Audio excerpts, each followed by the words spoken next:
Okay, we're gonna go live. 1 second. Okay, we are live, so you guys can begin the meeting whenever you'd like to. Okay, like to open up the Planning Commission meeting for July the 15th, 2021. It's 7 o'clock. So can we go ahead have a call to the order and a roll call vote? Ms. Grubb. Mary Carlock. Sorry, here, White Lake. Mark Fine. Here, White Lake. Scott Ruggles. Here, White Lake. Matt Slicker. Absent. Joe Here, Seward. I'm here, White Lake. Oh, you are there. Hi. Matt Slicker. Here, White Lake. Joe Seward. Here in rainy White Lake. Debbie DeHart. Here, White Lake Township. Peter Maher. Here, White Lake. Steve Anderson. Here, White Lake. Rhonda Okay. Grubb. Here, White Lake. Okay, thank you all, President Commissioners. Would we like to rise for the Pledge of Allegiance?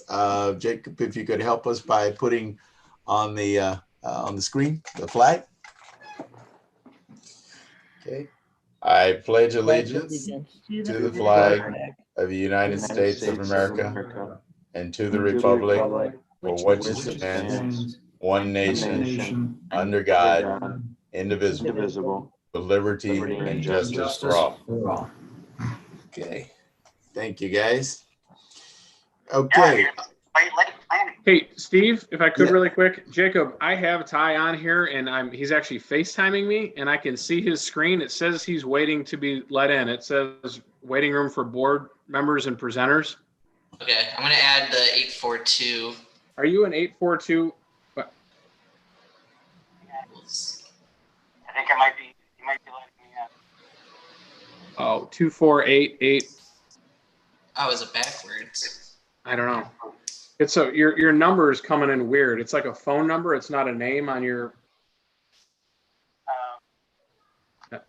Hang on 1 second. okay. Okay, we have the audio connected. So Are have you? Is it him. connecting you, Ty? I think so. So your Yes. name is coming across like a weird phone number. Well, there you are. Okay, good deal. Okay, cool. I'll change it and everything.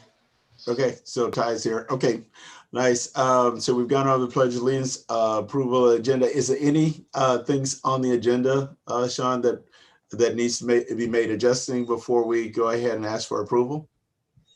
No, sir.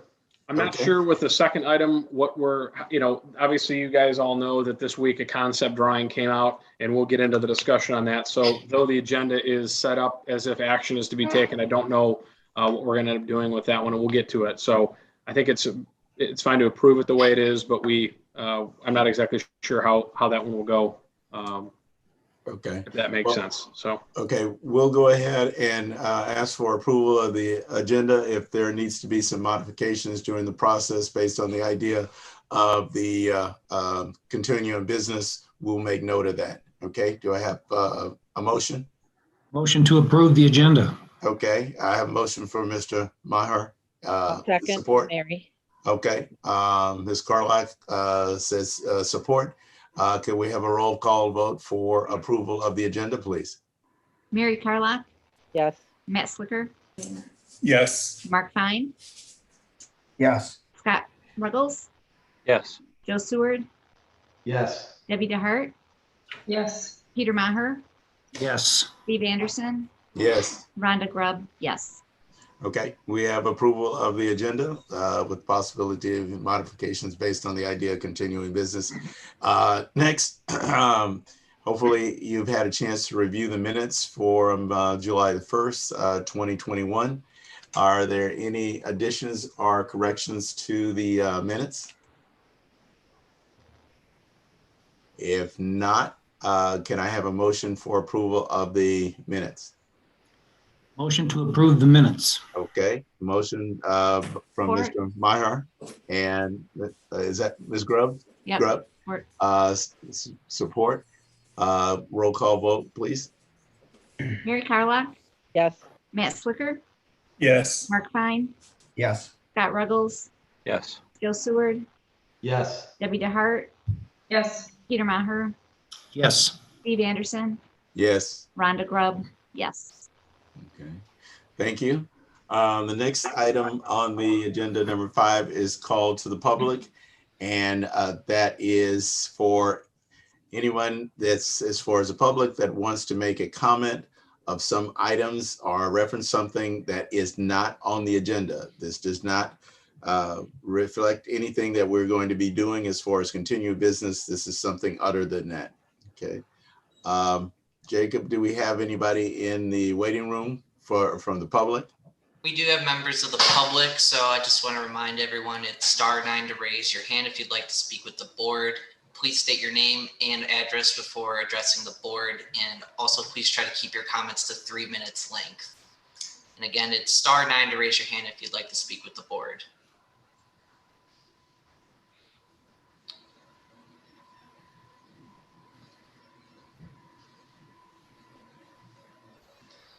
I'm not seeing any hands so far. Not having his hands? Okay, so either the people that are there as far as the public either want to be involved as far as listening to the continued part of the business, or either they have some other issues that they don't want to address at this time. So if that being the case, then we'll move on to item 6 as far as making the statement. We do not have a public hearing tonight. So we can go ahead and go to item 7, which is continuing business. Okay, on continuing business, we have 2 items that are part that we will be discussing, items A and B. And item A is, the first is Oakland Harvester. That is for location that's located on the north side of White Lake Road, west of Old White Lake Road, and east of Orr Road. It's consisting of 2 acres, currently zoned light manufacturing, identified as vacant parcel 12-01-127-001. The item on the agenda is a request for preliminary site plan approval and special land use approval. The applicant is Oakland Harvesters, 840 Sherbrooke Street, Commerce Township, Michigan, 48382. And I understand we do have the applicant here, which is, I think, what have we got? Ty? Yes, Yeah, sir. the applicant. Okay. Glad you could go ahead and join us. Yeah. Hi, Rhonda. I don't know if you remember me, but Jack went to We Discover. Oh, I remember. Okay. Nobody How you can doing? pronounce your last name, so none of us are trying. We're just calling you Ty. So a little intimidating. Nutilla. Okay. Nutilla. Nutilla. Okay, good. I'll try to remember that. I'm going to write it down phonetically. Nutella. So Okay. for those folks that don't know, we basically are aquatic weed harvesting firm. People ask me what we do. It has nothing to do with marijuana. We basically have giant floating lawnmowers, and we harvest the weeds off the lakes in the area and just, take the weeds to a compost site. I'm constructing a building 60 by 150, which is essentially just a giant storage garage for my new equipment. Okay. Mr. Nutella, Yeah. we're not at that point yet. Oh, okay.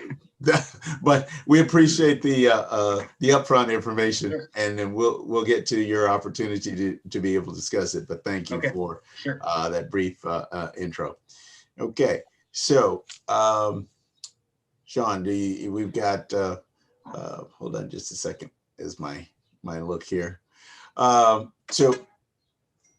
So with the application and everything else from that standpoint, do we want to review from the different reports from our planners and everything else? So we did do that last month. We can certainly hit the highlights if you'd like to do that again. As you may recall, I should say last meeting, we had a public hearing because there was a special land use being requested, and then obviously the preliminary site plan approval is being requested as well. At that meeting, that there was some technical glitch that Ty was unable to join us, and you had given some direction for him to revise his plans and come back. When I talked to him, I had mentioned that, and he thought that he would like to try to appear before you tonight.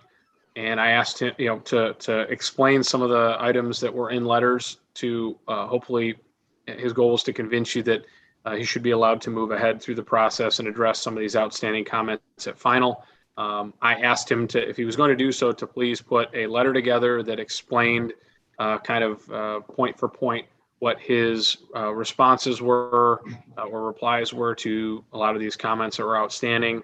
He sent me that document. I sent it to you, and here kind of we are to kind of go through that. So when it's Ty's turn, I would just, I guess, invite him to make and go through his list of answers, I would say, to some of the outstanding items.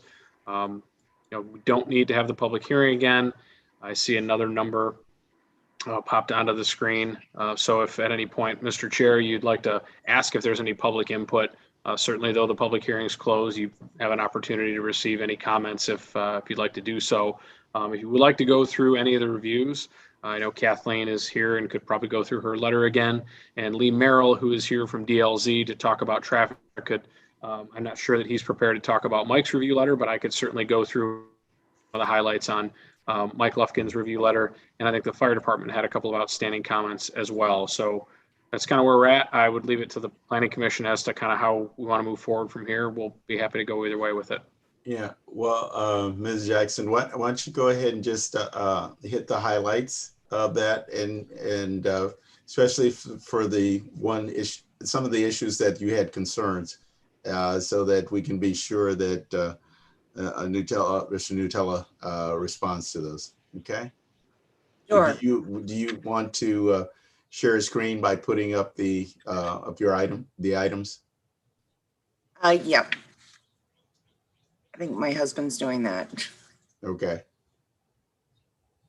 I can just give you the 3-minute summary if that's okay, or did you want me to go through it item by item? I mean, we spent time on this, and I think from the standpoint of some of the things that you feel are the major issues, and then we'll see if Mr. Nutella will go ahead and respond to those. Okay. Okay. So as you know, this is a 2-acre site. The applicant's proposing a 9,000 square foot light manufacturing building, primarily for storage of his equipment. He is also proposing an associated parking lot. The use is proper, or the zoning is proper rather for this use. The building is, or petitioner needs to provide calculations of lot coverage and building heights. To the best of my knowledge, we've not received that yet, but that would be for final site plan approval. And additionally, we needed some site condo documents.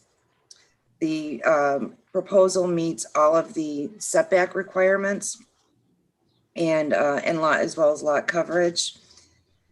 It meets the number of parking spaces. Petitioner is proposing 16 spaces. He said he'll have in between 7 and 8 employees. And we also mentioned that there should be a 6-foot public walkway or public sidewalk rather. And as you'll note in the petitioner's letter, he's asking that that be deferred until such time as there's sidewalk connections on either side of him. We don't have any information on exterior lighting or any landscape plan, as well as signage. As far as trash disposal, the petitioner indicated that they would have, this was in a phone call that I had with Ty, that he's going to have a refuse container approximately 8 by 30 or 40 feet in length. However, in his letter, he says he'll take care of trash himself. I did make a visit to the site yesterday and just noted that there's fuel storage on the site. There's a lot of equipment currently that I would assume would be moved inside. I know the petitioner said that he'd like to leave some of the old equipment outside in order to sell it, and is going to put his newer equipment inside. However, there is a lot of equipment on the site, and I think if this site plan approval is approved, that maybe the township wants to take a bond for removal of that and for cleanup of the site. So that's basically the summary of the site plan review. Did you want me to go over the special land use as well? Yeah, well, while you're there, but since that was also in response on there, that would be great. Just highlight that. I appreciate it. the items that require this to be a special land use for this is the I got ahead of myself. It's the outdoor storage that the petitioner is proposing on site, and lack of screening of that storage, although we would defer that also to a landscape plan. It's possible that that would be screened at a later date or when the project begins. We found that the use won't generate any traffic that's inconsistent with traffic in that general area. Excuse me. The proposed use is appropriate in its location, size, and intensity. Additionally, we find that the use, pardon me, the proposed use is appropriate provided that they address the screening of the outdoor storage, and this would be prior to final site plan approval. The use is consistent in demand for public services, for other light industrial uses permitted in the LM district, and township has designated the LM district in an area that's not likely to result in negative impacts on natural features. Although again, with the outdoor storage and, the groundwater and other environmental concerns, we defer to the engineers on that, but also ask that that be addressed at final site plan approval. Okay.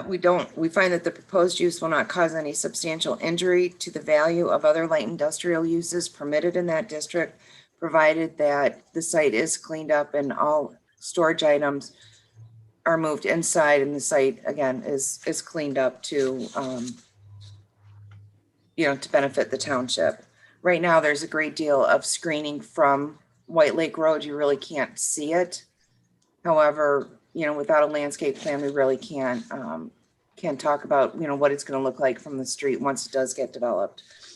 So we find the proposed use of outdoor storage and fleet vehicles and outdoor storage of pallets, containers, materials, and products to be consistent with the standards contained in the zoning ordinance, and this finding subject to the applicant addressing the outstanding issues identified on the site plan review letter. Thank you, Ms. Jackson. Mr. O'Neill, did you say that you wanted to cover what the comments as far as DLZ are? Sure. DLZ had a few outstanding comments, and Ty might be able to answer some of these. Planning Commission needs to make a finding on whether or not a sidewalk is necessary along the north side of White Lake Road. In this frontage, there is not currently sidewalk for probably a mile in any direction. Additionally, they need to widen the sidewalk adjacent to a parking area that's next to a building as well to be 7 feet wide. It's currently proposed to be 4. That's an ordinance requirement. And then also you have to determine whether or not you will allow for this plan to sheet drain off of the parking lot, which would cause curbing to be, it's impossible to curb the entire site. You could probably curb most of it and channel some of the water. It would have to be talked about, I guess, by the 2 site engineers, but currently this plan does not have concrete curbing around all parking areas. And that's something that you need to make a determination on too. It is an ordinance requirement. But if there's another way to address some of this by, potential redesign to still meet the intent of the ordinance, then I guess, again, that's something that Mike would have to talk to Ty's engineer, Pat McWilliams, about. Other than that, their fire department requires or is asking for some additional information in order to finish their review.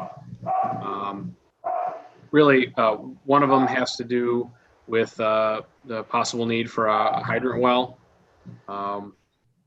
They're asking for a response on access to the site.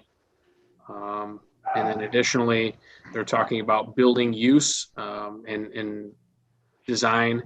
And they've asked, they basically say, in order to provide a more complete and accurate review, the applicant's got to submit additional information pertaining to the size of the repair garage and separation between the areas within the building. So again, a lot of it has to do with building design. So I would ask that the applicant also address that tonight and then follow up with the fire chief or the fire department. Okay, thank you. Okay, one of the things that before we get to the applicant, we're going to go ahead and allow for any type of comments as far as from the public, very briefly, as far as a minute. In the event if anybody is online to make any type of additional comments, since we didn't, then the applicant did not hear that from the public and want to give fairness to the applicant. So if any of the publics have any brief comments, please state your name, your address, and we want to move this up fast. Usually it's 3 minutes, but just to take a minute and summarize if you have any questions. Okay. So at this time, if anybody from the public has something, so Jacob, if you could monitor it and see what the response is. Yeah, and again, it is star 9 if any members of the public are out there and would wish to speak on this. I thought I also saw Mr. Ruggles. Did you have something you wanted to say? Oh. I have a question, but I'll wait till the public's finished. Okay.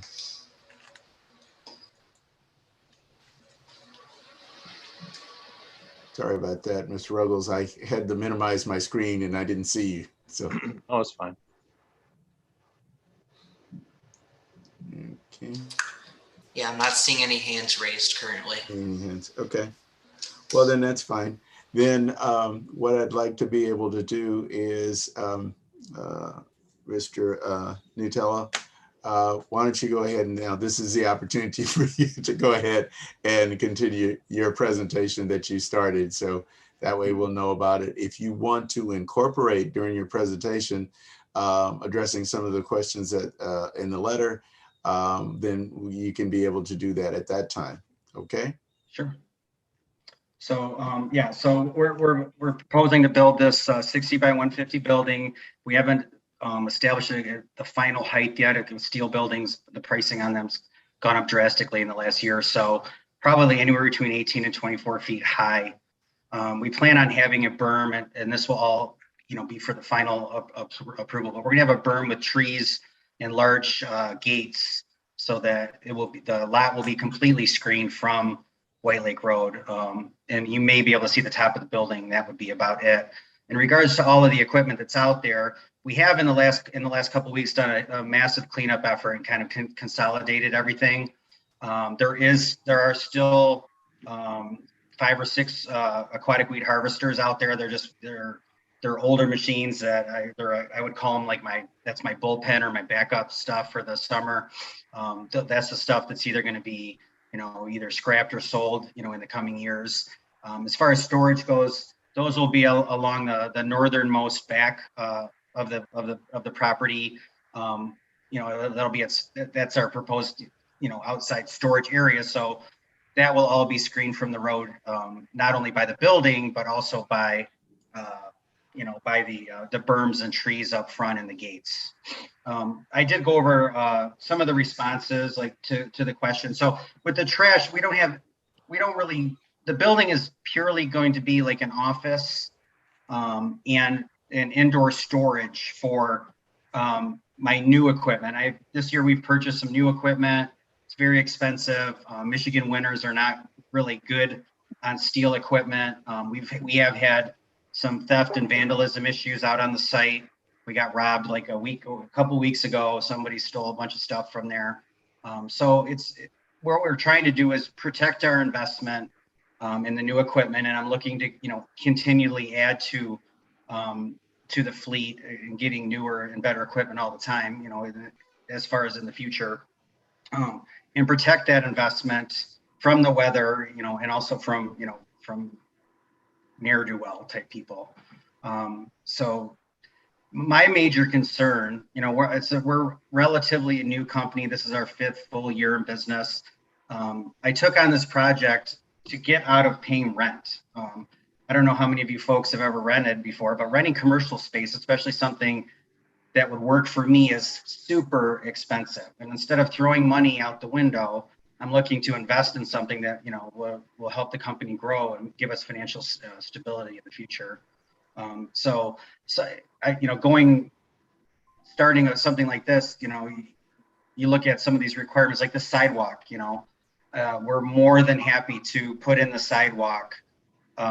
Once there's a sidewalk, near it, or that we could join it to. Right now, it would just be a stick of pavement out, like the sidewalk to nowhere. And I understand, like, it has to start somewhere, but let it start somewhere else, please. The parking spot situation. So the parking spots on the list are actually 20 feet long. And we have I think 5 feet of sidewalk. So the sidewalk requirement is because they're assuming that cars are going to pull up and overhang over the sidewalk on the front of the building. But if there's a 20-foot, what cars are 20 feet long? Pretty much none. So if we just put like a parking bumper there, then we won't have to have a wider sidewalk in front of the building because there's plenty of parking space there. I mean, I have 7 employees, tops maybe 8 at any given time. And we don't have customers come to us. There's nobody comes to us. People phone in, they email, and we go out to lakes and we do surveys and give quotes and things like that. That's not like a storefront. And then, like the whole sheeting thing. I mean, if I could, I wouldn't even want to pave anything in the back of the building, because there's going to be, once we're working like we are right now, we basically are out on the town, running from lake to lake all summer long. We are hardly even ever at the shop, we call it, or we're rarely even there. Maybe a truck goes in once a day to get fuel for the boats or whatever. My concern is just trying to keep this thing, financially feasible, so that it's not going to, perhaps endanger the future of the company, because a lot of these things that are proposed that don't seem to have apply to our use, which is just basically a giant storage garage to keep our stuff dry and safe over the winter, that don't really seem to apply. Like, we're not going to be doing, we're not manufacturing or fabricating or doing anything out there. It's all purely just storage and safe storage, and a place to run a business out of. Like, you got to have a headquarters, right? Right now, 840 Sherbrooke, that's my house. That's where I'm at right now. We don't even have a mailing address out there yet. I have to work with the fire department to get that mailing address out there. But I'm just trying to minimize the cost here. And of course, in the future, if a sidewalk comes and there's developments, well, we'll put a sidewalk in there. You know what I mean? I'm not against, and we're going to do everything that is to the letter of the law. I mean, we're not asking for to do anything less than what is the requirement. I just want to keep the cost in perspective. And, for a storage building, just keep it as minimalist as possible, because that's really all it is. I just need a safe place to store. In a couple of years, it'll be about $1 million worth of equipment. And I just can't have that stuff sitting out in the rain, sleet, and snow, because we work about 100 days a year. I mean, that's what I tell my guys every day. We got 100 days. We get a rain day, then we're working on a Sunday or something like that. So being a seasonal business, I've got 100 days a year to make it happen. The rest of the time, the stuff's going to be sitting in dry storage in a building out there, keeping it safe. Some of the other issues. So the garbage, we don't really create any garbage. I have a storage container out there right now, like the freight, the giant things they build houses out of now that look like they put on the ships for cross ocean, the shipping container. I have a shipping container out there right now just to keep stuff safe, because we keep getting robbed. So we have a shipping container. Basically, it's just got tools and engines and things like that are remnants from when we moved out of our rental building in Waterford Township. Like I say, the parking, does it make sense, my explanation on the parking out front? If you have a 20-foot spot and you put a bumper there, you're not going to overhang no vehicle is going to overhang the walkway in the front. But if we have to, we'll make a wider walkway. Like I say, the walkway is going to be used by me and my employees, and some probably solicitors that are coming out there to sell me something. Customers, we don't have a store, we don't sell anything. Nobody's really going to be accessing the facility other than me and my employees, because it's going to be locked up. The lighting, the lighting and the landscape. I'm working with a designer right now to finalize that. Once I finalize the height of the building, which is every foot on a building that size is, in height is, 10 grand. It's very expensive stuff, especially right now. Steel's brutally high. So I'm working with that to have a final landscape. And so when we get to the next phase, we'll have all our, I's dotted and our T's crossed that you folks are requiring. Let me see what else we have here.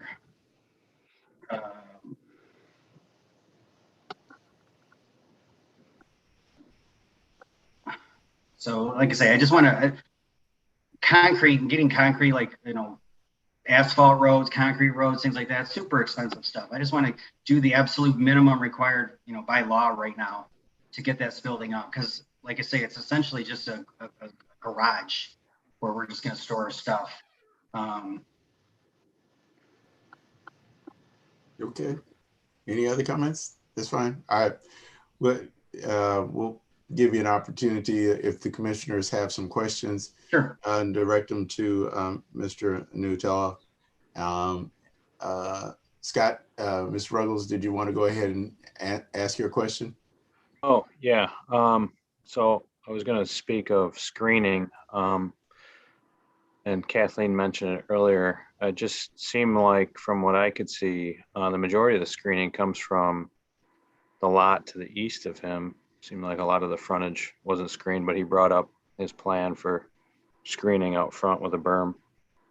And then I would just mention to the applicant that, I can relate to a lot of things that you're saying about cost and getting open, but a lot of the stuff that the Planning Commission and the Township Board is going to push for will benefit you over time, even though it's going to, cost you some, well, in this environment, quite a bit of money up front. I can comment on my opinion on the sidewalk now, or I can wait. No, you have the floor, and okay. Go ahead. I would say, I'm typically an advocate for sidewalks in White Lake. Whenever we have a project, I think it's necessary, but up here where he's located, given the zoning on his property and what's the left and what's the right of him, which is nothing, I don't think that the people in the subdivision further down are going to make their way to his piece of sidewalk to head out to Andersonville Road, where there's more nothing. So if he's willing to later on, join into a sidewalk project, I think that makes sense. I don't think that I wouldn't force him to do it now, but so that's just my thoughts. Other commissioners? Question? Yes, Joe? Oh, I'm sorry. Mr. Maher?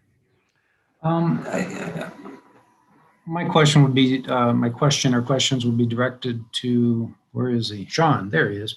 I sometimes get confused on the frontage with the sidewalk requirement. Is that a wish or is it part of an ordinance?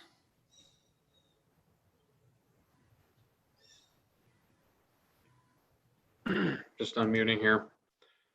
I mean, I agree with Scott's logic, light industrial. I just don't see the flow of pedestrian traffic, but I get confused sometimes. Is it just something, well, maybe we'll do it this time, maybe we won't do it now? I just don't get it. So I believe the ordinance does require it. We have the power to waive it. I don't know. Let me look here. I'm trying to look so I can share this here.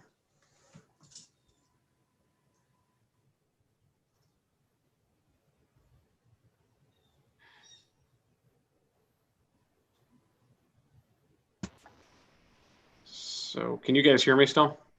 Yes. So section 5.21 is for all new development or redevelopment. This ordinance calls for the installation of public sidewalk. Well, it says on both sides of the street, but obviously this property is only on one side of the street. Sidewalk shall be built to the following minimum standards. Residential districts, it's 5. Along major roads, it's 6. Along M59, it's 8. So the ordinance does suggest that require, or appears to require, this is a major road, that it be 6 feet. I do understand his point. You know, I think that, along with perhaps the curb that he's requesting, may end up, it may require him to go to the zoning board of appeals. Those of you who may recall the Pontiac Lake project that John Rosansky brought back and was recently at the ZBA. You know, he had an issue where he did not provide any curbing, and he was basically required to, I think, put it in. Debbie, you didn't give him a variance to eliminate curbing. I think the ZBA required that the curbing be a part of that plan. Isn't that correct? Yes. Yeah. So I know you talked about sidewalks, Pete, but I wanted to address that issue as well. You know, I understand this project's maybe a little bit different than most projects we see, but. And Sean, the other thing is, if an applicant, I'm not picking on you, Ty, if an applicant says, yeah, when the time's right, I'll be happy to step to the plate and do that. How do you bind somebody to do that? We've done that before. Yeah, I mean, I think what you'd have to get a legal agreement that gets recorded against the property. Okay. And I mean, that's never ideal, because how do you then somebody to follow through on that agreement? Yeah. You know, I'll say this, you know, Ty had a kind of a canvas type Quonset hut that popped up on his property, and we said, hey, you can't do that. You've got to come from site plan approval probably a year and a half ago. And he said, okay, well, I'll do that, but can you give me some time? So we let him temporarily kind of give him a temporary use permit. He posted a bond, and we told him, you know, he had to have this thing down. We gave him an extension because of COVID stuff and delays, and he was supposed to have it down in June, and he took it down in June. And we're refunding him that bond. If he hasn't gotten it already, he should hopefully be getting it any day now. So, I mean, it's not about Ty. I believe he would do it. And I believe if he signed an agreement, he would do it. But if the sidewalks come through here in 15 years and he's retired and living in Hawaii somewhere on a beach, who's to say that the next person is going to be as cooperative? And that's, you know, unfortunately, a lot of ordinances, sort of like a lot of laws, are written because of the exception. And, you know, I don't consider Ty to be the exception or the problem at all, but that's kind of, you know, where some of these regulations. Yeah, and that was my other point, is that when we're looking at these things, you know, this is zoned, currently zoned light manufacturing, and Mr. Nutella has his own specific use that he's going to put this property to. But it just seems like planning commissioners, we have to be a little longer term in our thoughts and the way we look at things. That, okay, Ty's here today, who's going to be there tomorrow? Right. So, right. Anyway, that's all I have. I mean, for his particular use, I understand that, you know, he may not need to or want to pave the whole thing. And, you know, there are some really old light manufacturing sites that aren't all paved. One right across the street from him that has virtually no pavement. But you know, to your point, we don't know if in 10 years, 15 years, he sells this off, the next user may, you know, there may be good reason for him to have all of these things. You know, we go back on sites that are, you know, 30, 40, 50 years old and make them, when they change use or they're vacant for a while and somebody wants to bring in a, you know, again, a different type of use, we make them comply with the standards. We try not to have any project leave the planning commission and township board and get built that doesn't comply with all the standards. And, you know, the standards are certainly high, but at the same time, it is expensive to build some of this stuff here and in any community. But, you know, it does increase the value too, having it building built a certain way, having the site built a certain way. You know, if, you know, I would say that if his plan would show a sidewalk and you decided you wanted to do something like, you know, kind of punt it to the township board and let them make a decision on whether or not they would consider some sort of a deferral agreement for some period of time where it's a requirement, it's on his plan, maybe even some sort of a bond, nominal bond of some sort is held in addition to an agreement to install this sidewalk. I mean, I don't know. I'm trying to think of a creative way to not have to send him to the ZBA for this if, you know, and I'm trying to be sensitive to the fact that he's trying to, you know, build a building here and, you know, be a township business owner. And, you know, this isn't a residential district, it's a manufacturing district, but the ordinance still requires what it requires. So I don't know. I don't want to get us going down a road that has a dead end at it by suggesting these things. I'm just been kind of racking my brain a little bit trying to come up with something for you. I just wanted to get a clarification. And you were talking about the width of the sidewalk, you know, depending on where it is, where it's located, and clarify what you said as far as the width of the sidewalk that Mr. Nutella needs. So along major roads, it's required to be a minimum of 6 feet in a residential area. So if you're building a subdivision, it can be 5, but along any other major road, it's got to be 6 footer. Okay. So what was the comment that you had, Ms. Jackson, about the idea of 4 feet to 7 feet? What, maybe I missed something. That's in front of the building. That was in front of the sidewalk. building, right? Yeah. Okay. I just wanted to be sure I was fine with, you know, So clarifying. you've either got to put a curb by a building, Steve, or you've got to do a raised sidewalk that would effectively be a curb. Right. Right. A 4-foot sidewalk for an internal circulation is not really a big deal. It's only a big deal because there's the ability to overhang. And to Ty's point, I mean, no one's going to pull in there in like a 77, you know, Eldorado or something like that and overhang by 3 feet the sidewalk. But, you know, all vehicles do overhang to some degree, not a ton necessarily, and people tend to pull right up to the curb. So, you know, if you were to say that 4 feet is enough, he's got a 20-foot space. I think the ordinance allows the 17. So, I mean, there's some options here. I mean, he can either expand the sidewalk out 3 feet and only have a 17-foot deep sidewalk because, 17-foot deep parking space because he's overhanging the sidewalk, or, you know, he paves he's either going to pave it or he's going to put sidewalk in it. So that's going to have a hard surface or an improvement in that, I'm going to say, module of 24 feet. So he's either going to have 17 plus 7, or he's going to have 20 with a park, you know, maybe a foot away from that sidewalk. And then he's going to have, you know, 4 more feet of concrete. So it's just kind of whatever's going to maybe function better. Parking blocks, you know, are hard to plow snow around and are sometimes difficult and are trip hazards sometimes. I know the public's not going to be coming here on a daily basis like a shopping center, but he's got the room to do what he needs to do. He's got the room to meet the intent of the ordinance. So he's not deficient. It's just kind of how he's parceling it out, if that makes sense. Right. Okay. So, you know. No, that's fine. That clarified. The other thing that I needed to get a better understanding about the equipment that is on site, that's outside and not, you know, stored. So help me to understand about that equipment. So part of why are you asking me, like, from an ordinance perspective? Yes. So he's allowed to have outdoor storage, which is really part of the special land use request. So he's going to build a building. He's going to keep, you know, some of his equipment inside, some of his equipment maybe outside, and he's allowed to do that with a special land use. So once he gets his building in, he'll probably be able to move.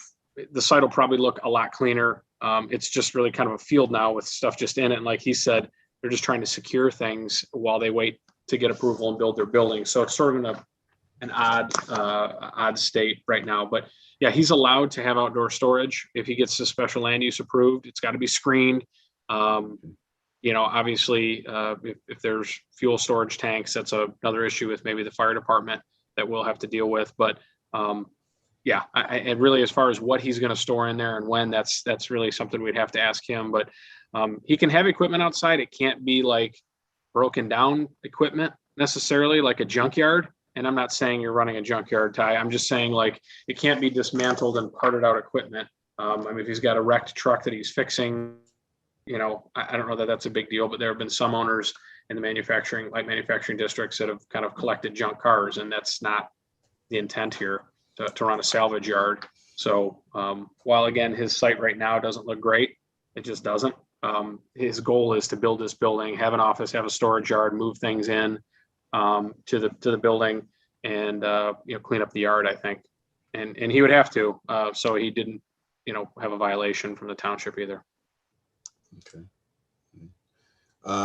Yes, Ms. DeHart. Okay, so you said he was going to have an office. Will there be a well and septic on site? So And yes, I'm sorry. Go ahead. I didn't mean to cut you off. I have a list of concerns, I guess. Most of the new trucks are over 20 feet long. So we do have vehicles, and I would assume that a lot of his employees and contractors would probably have trucks, and they are over 20 feet long.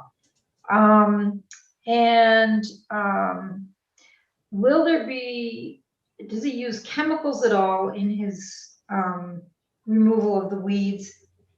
Would these chemicals be stored on site, just like you said, fuel? I guess I'm a little concerned about leakage, oil from these machines. Do these machines have engines that can leak oil and gasoline that are sitting outside? I guess there's fuel storage on site. And I guess the weed killer, those are my concerns. So I'll jump in on the first two and then I'll let Ty take the rest. So he is going to be on well and septic. Water and sewer is quite a distance, a few miles away, actually. I think the closest might be Tigerdyne and M59. So he'd have to get a septic permit and a well permit from Oakland County Health Division. As for the chemicals and fuel, Ty, you can address those. Yeah, we don't do it. We're anti-chemical. We don't do any chemical treatments for weeds. We harvest them. We're the alternative technically to chemical weed control. On site, we do have fuel. We have a gas tank and a couple diesel tanks. Our boats some are gas, some are diesel. Our trucks, some are gas, some are diesel.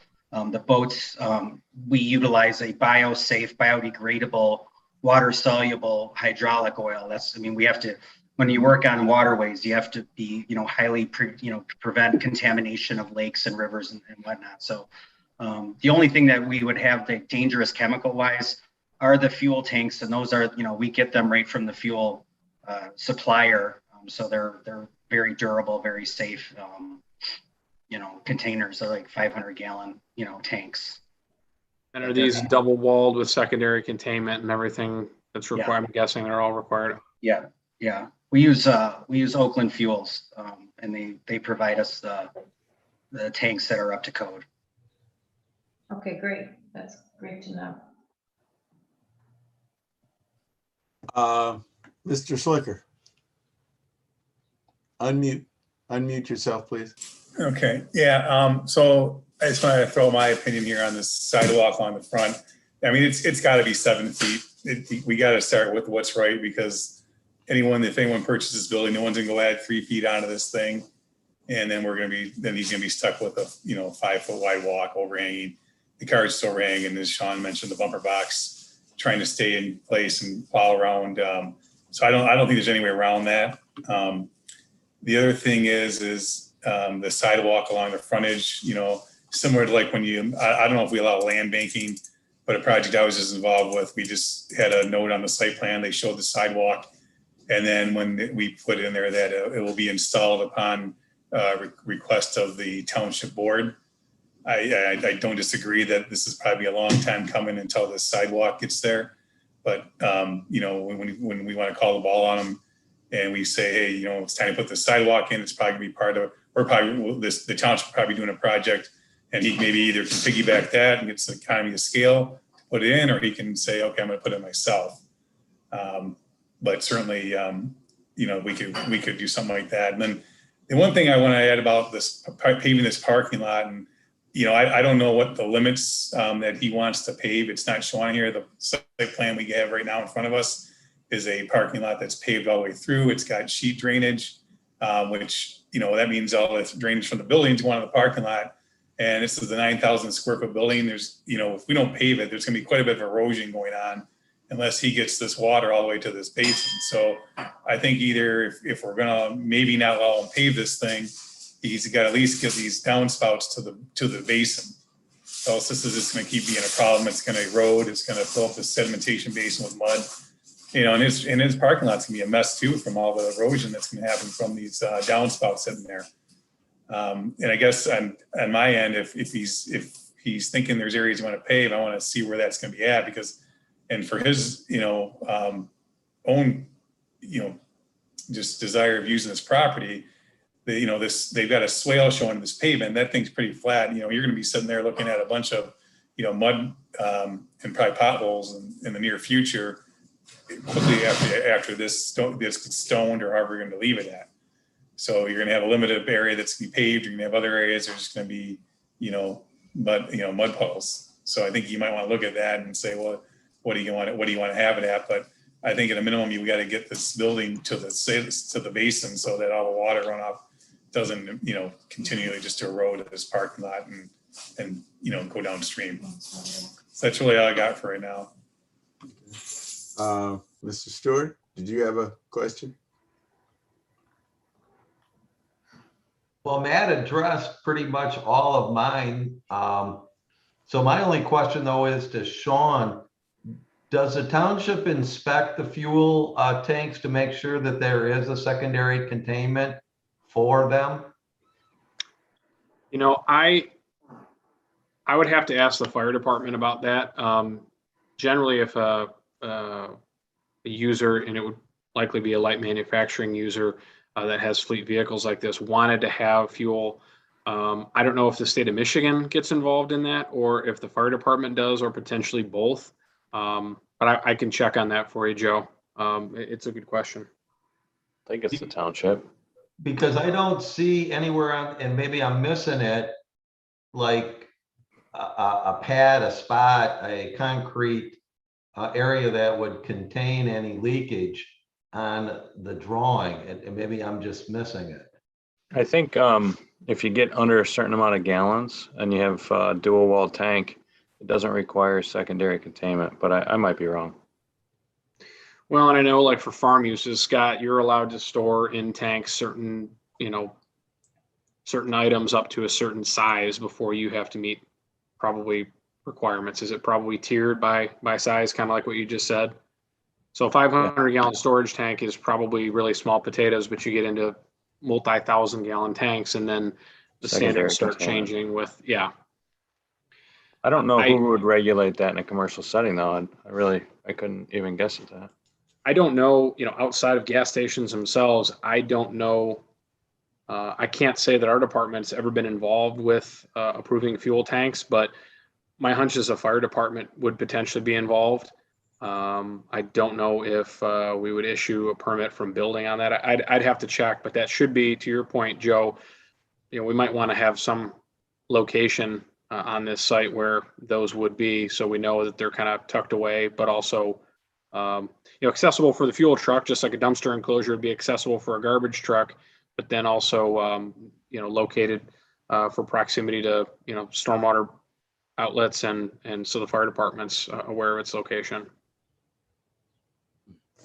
Thank you.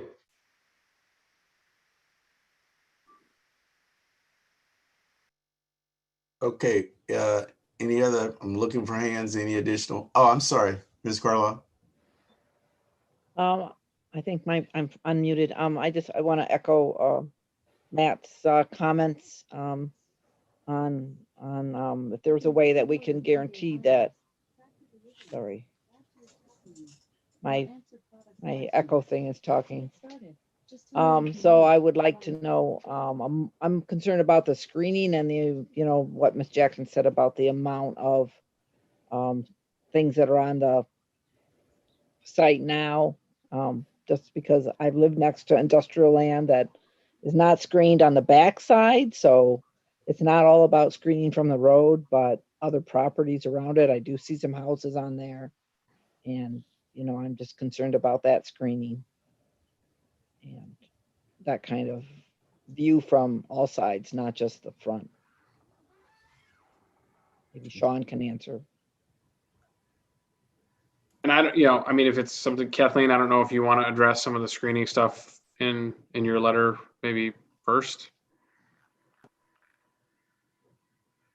What the screening is required to be? Right. Ms. Carlisle is concerned not just the idea of the screening for, the front of the building or whatever else, but if all of a sudden some of the equipment is not inside the building and it's outside, what do you see as far as screening applications? Because I know Ty said that he was going to create a berm, but whatever else, but I don't know if that's going to actually screen some of the things that as far as Yeah. machinery or whatever else, All sides. all sides. Since we don't have a landscape, plan or anything like that, so. Well, right now, There's nothing behind us right now. And I think the zoning on it is also industrial. I He know. goes there's back up to something zoning now that behind We're him. not always talking about now.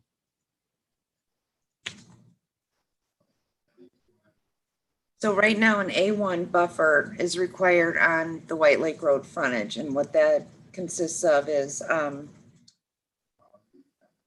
it's a 38-foot, it's 6-foot berm with a 2-foot crown, maximum 3-1 slope, 38 feet wide. As far as the screening on the sides, I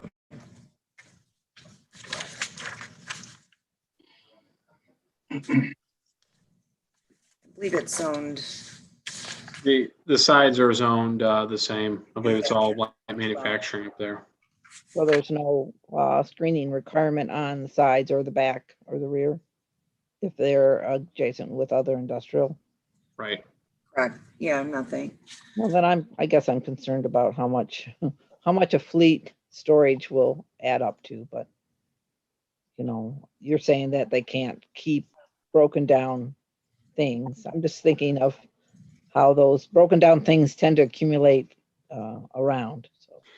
Right. And I mean, it's obviously they're not just vehicles. They could be other components. They could be trailers. They could be, other storage containers that they're allowed to have back there. So I think it's just like any other user.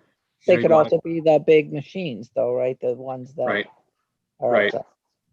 It could potentially, but some of those machines, I think, and at least Ty's mentioned to me, those are like his, the boats are like his expensive, like most expensive component, and those are the things he would keep inside and do all the work on inside. Yeah, the new ones are going inside. The old ones are outside.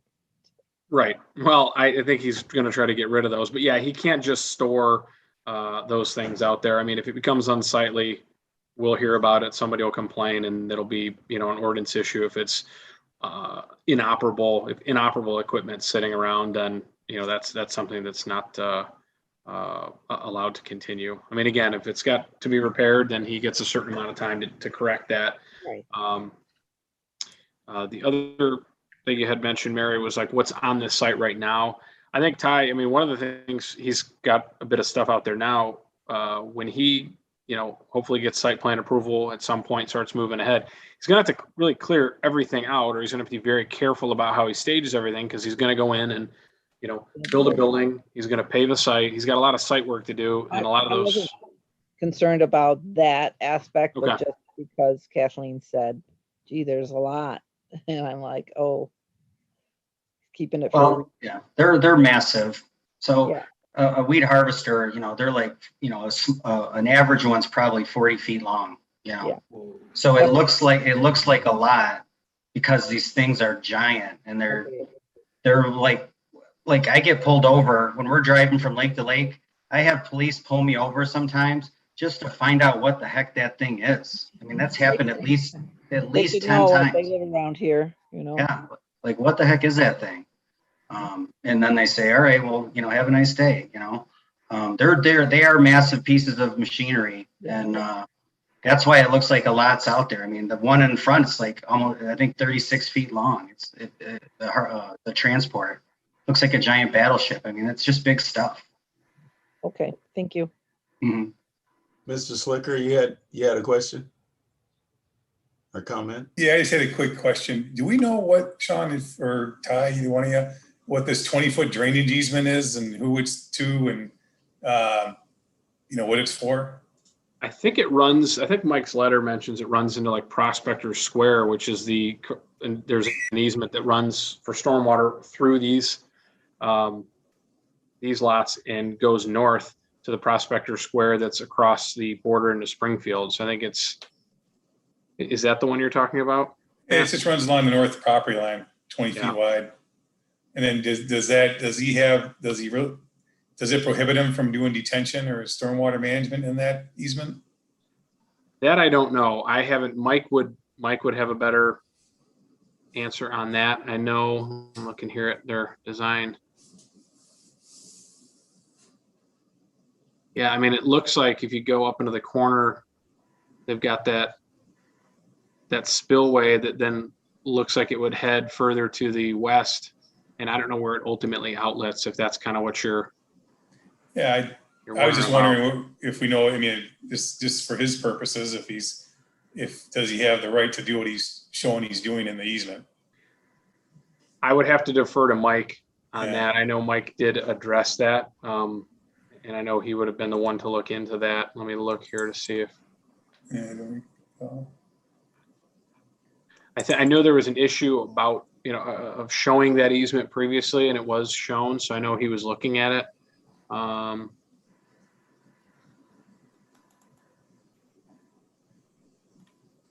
address, the design engineer has adjusted the outlet location and shown drainage flow lines within the drainage easement. This meets the requirements of preliminary site plan review.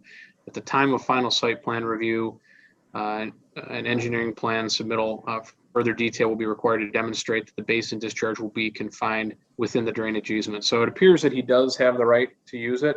And the issue previously was it just wasn't showing enough detail or enough of a complete design to demonstrate that it would function. So it appears based on this in okay shape right now. There's more work to be done, but. Yeah. Okay. Yeah, I have another question, Mr. Nutella. I think maybe I thought I captured that you were talking about the building height can be either 18 or 24 feet. Is that what you said? Yeah, somewhere in there. I'm trying to figure out. So the boats, I call them boats, the harvesters on a trailer, I've got to make sure I can get them in and out. Right. It's all cost prohibitive. The taller the building's probably more valuable, in the future or whatever. But with steel prices and everything, I'm trying to go as minimal as possible. So if I can get a 18-foot tall building, I can get probably a 15-foot door. That's probably what I need, something like that. Okay. Yeah, I was just trying to figure out what the difference was with the 6 feet since you're talking about the equipment. Yeah, it's so strange when you're pricing these buildings out, because sometimes you can find a 24-foot one that's cheaper than an 18 or a 16-foot. They're almost like package deals. So I'm out there, calling these steel, building companies and trying to, of course, get a great deal on a quality building that's going to meet our needs. It's pretty interesting business. Yeah. I wanted just to let everybody know, I sent the fire chief a text asking him about the tank. His response, and I appreciate him being available and responding to me so quickly, was that the tank just has to be a double walled tank with secondary containment and a locked nozzle. They don't need to issue a permit or do any kind of an inspection, but if it's a long-term situation, then it has to be state inspected and approved. But he did mention that obviously site contamination is always a worry. So it does look like the state of Michigan would be the one who would be involved with if it's considered long-term. And, I don't know what that means, because like Ty said, his season's 100 days long. I don't know if that'd be a temporary use, or it seems maybe it wouldn't be considered long-term if I had to guess, but we can look further into that. And Ty, I mean, that's something that you'd obviously have to make sure you're, up on. Yeah, they take them, they drop them off in the spring and they take them in the fall. Yeah. Seems like if he's not the owner of the tank or the pump, then it would be temporary. Temporary, especially. Yeah, I mean, it's definitely seems seasonal. So. And they are all completely locked up, of course. I mean, I've had people try to steal fuel from me before. It wasn't me. Everything's being stolen. Yeah. Mr. O'Neill, do you have any other comments or anything else before we go to the commissioners, find out if we have a motion? No, I don't have anything else, but thank you. Okay. Well, also on the sidewalk thing, guys, I'm willing to write or sign anything on that you folks want to bind me to put in a sidewalk if it's ever necessary. I mean, to me, that would be probably a great day for me, because that property would probably be worth even more than it is right now. So I can also make sure that travels with the property, if I were to ever sell the place or whatever. So I'll do whatever it takes to make sure that that is remedied to something that you all are comfortable with. I would just say this one thing. Kathleen, I'm sorry. Go Oh, ahead. that's okay. Go ahead. I would say that we would want the design of the sidewalk done as a part of this plan. We'd want it shown on the plan, and we'd want it designed so it fits, so it meets the requirements. And then, if you want to let him take some time to do it, or you want to make that recommendation or suggestion to the township board, then perhaps you could require that it be added to the plan with meeting the 6-foot standard, and then defer to the township board and let them make a determination as to whether or not they'll require it to be installed now, or enter into a deferral agreement that would hopefully still meet the intent of the ordinance, but would allow Ty a little bit of time to install it, or create a date certain, or some sort of a triggering mechanism, and then have that agreement be recorded against the property. I mean, that's I think the best the planning commission could do, because it's not saying you don't have to do it. It's saying you do have to do it. It's going to be part of your plan. We need to have it shown so we know it can be built as designed and as shown in the plan, and then let the township board, who would ultimately be the one who would enter into an agreement like that anyway, make the determination on the timing. That would be my suggestion if you're interested in doing that. Yeah, no, you took my thunder, but that's what I was thinking. Oh, I'm about. sorry. Well, Steve told me to say that, just to be clear. Yeah. Okay. Not a problem. Okay. So we've got a lot of things that need to be incorporated in if a motion has, and that was one of the things that I was thinking about. It seems like Ty is willing to want to work with us, but I would like to see that in some form or fashion, the design of the sidewalk be incorporated. So, and some of the other different things that we're looking at.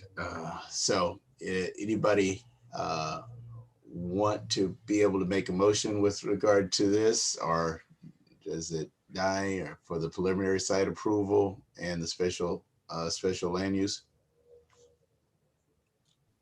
I would put together a motion as far as the special land use. You okay with that? Do they have to be together or separate, or one I first? think they have to be separate. They would be separate. You take final action on the special land use, and beyond just simply the review comments or any other conditions you want to impose, I would also recommend that it be subject to him receiving final site plan approval as well. But yes, you take final action on the special land use, and then you make a recommendation on the preliminary site plan to the board. Preliminary site plan. Yeah. Okay.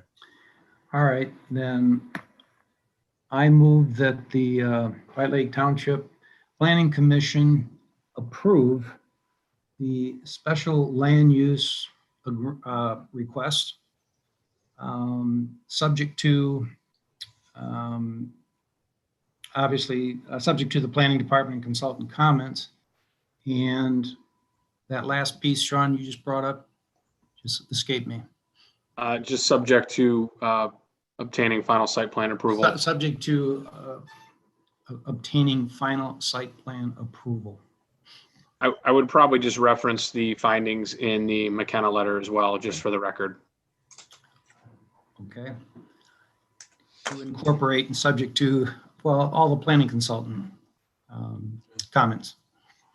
Good. And engineers. Do we have support on the motion? I'll support. Okay, Mr. Hart says support. Okay, so we need to have our vote out. Remember, what we're voting on right now is just the special land use. Okay.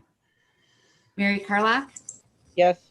Matt Slicker, Yes. Mark Fine, Yes. Scott Ruggles, Yes. Joe Seward, Yes. Debbie DeHart, Yes. Peter Maher, Yes. Steve Anderson, Yes. Rhonda Grubb, yes. Okay, so we've got the idea of the special land use.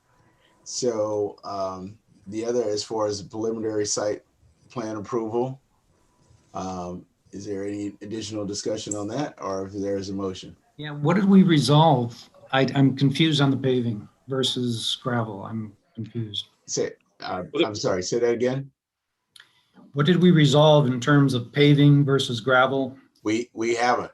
Well, the plan actually shows that it'll be paved. Right. I believe the original plan, it was not going to be paved. We talked about, in some sites being gravel, but, and Mr. Slicker made some good comments regarding why it should not be gravel and it should continue to be paved. And that's part of his plan. Okay. So that issue is resolved. Right. The issue of the curbing, the issue of the sidewalk next to the building, which quite honestly, if you want to go to the 7-foot sidewalk, then he'll simply shrink 3 feet out of his parking lot and the numbers will still be there. And I would recommend that we just do that, or you just do that. And then there's a sidewalk issue from the engineering side of things. And then there are the planning comments that Kathleen covered as well. And plus to be able to add the actually design plan for the sidewalk. Okay, is that pretty much cover all the different questions that everybody has? Well, when Pete makes this big long motion, I'll make sure I pick it apart. He'll be mad at me. He'll send me a text later. Feel free to join in. All right, do you want me to propose a motion? Yeah. I guess Yes, that's sir. a yes. All right. Yes, sorry. I move that the White Lake Planning Commission, with regard to the project commonly referred to as Oakland Harvesters, that we recommend approval to the Township Board of the preliminary site plan, subject to the standards, all planning department and consultant comments, as well as subject to the plan being amended to indicate a 7-foot sidewalk adjacent to their parking lot, adjacent to the building, and subject to the applicant entering into a binding agreement to install the ordinance required 6-foot sidewalk out on the White Lake Road upon the township's request, and defer to the White Lake Township trustees in terms of whether that agreement will satisfy the ordinance. Oh, that was very good. That was amazing. Sherry, I was checking off everything that I had right here. You're good. I started to get emotional. Sherry, do you have everything? And the good thing is you didn't have any notes like I did. But you hit all the checkpoints. I'm sorry. Go ahead. We have to have levity on this. Do we have support? Well, I got a question there's a lot of stuff here that he's got to address here that I'm not even sure what we're really almost approving here. He's got parking spots out in the setback area. We talked about the gravel parking. I know I made some comments. I don't know, is this motion to let him do a gravel parking lot? No, No, it's not. Okay. And does he understand what he's getting? He's Right. getting. The current Okay. plan is paved. The current plan has And Are concrete. we waiving the curb requirement? Is that part of it? The curb around the perimeter? No. That's a requirement and it's not on the plan. And then, so does that mean he's got to add it? Your motion now would require the curb to be added. Right.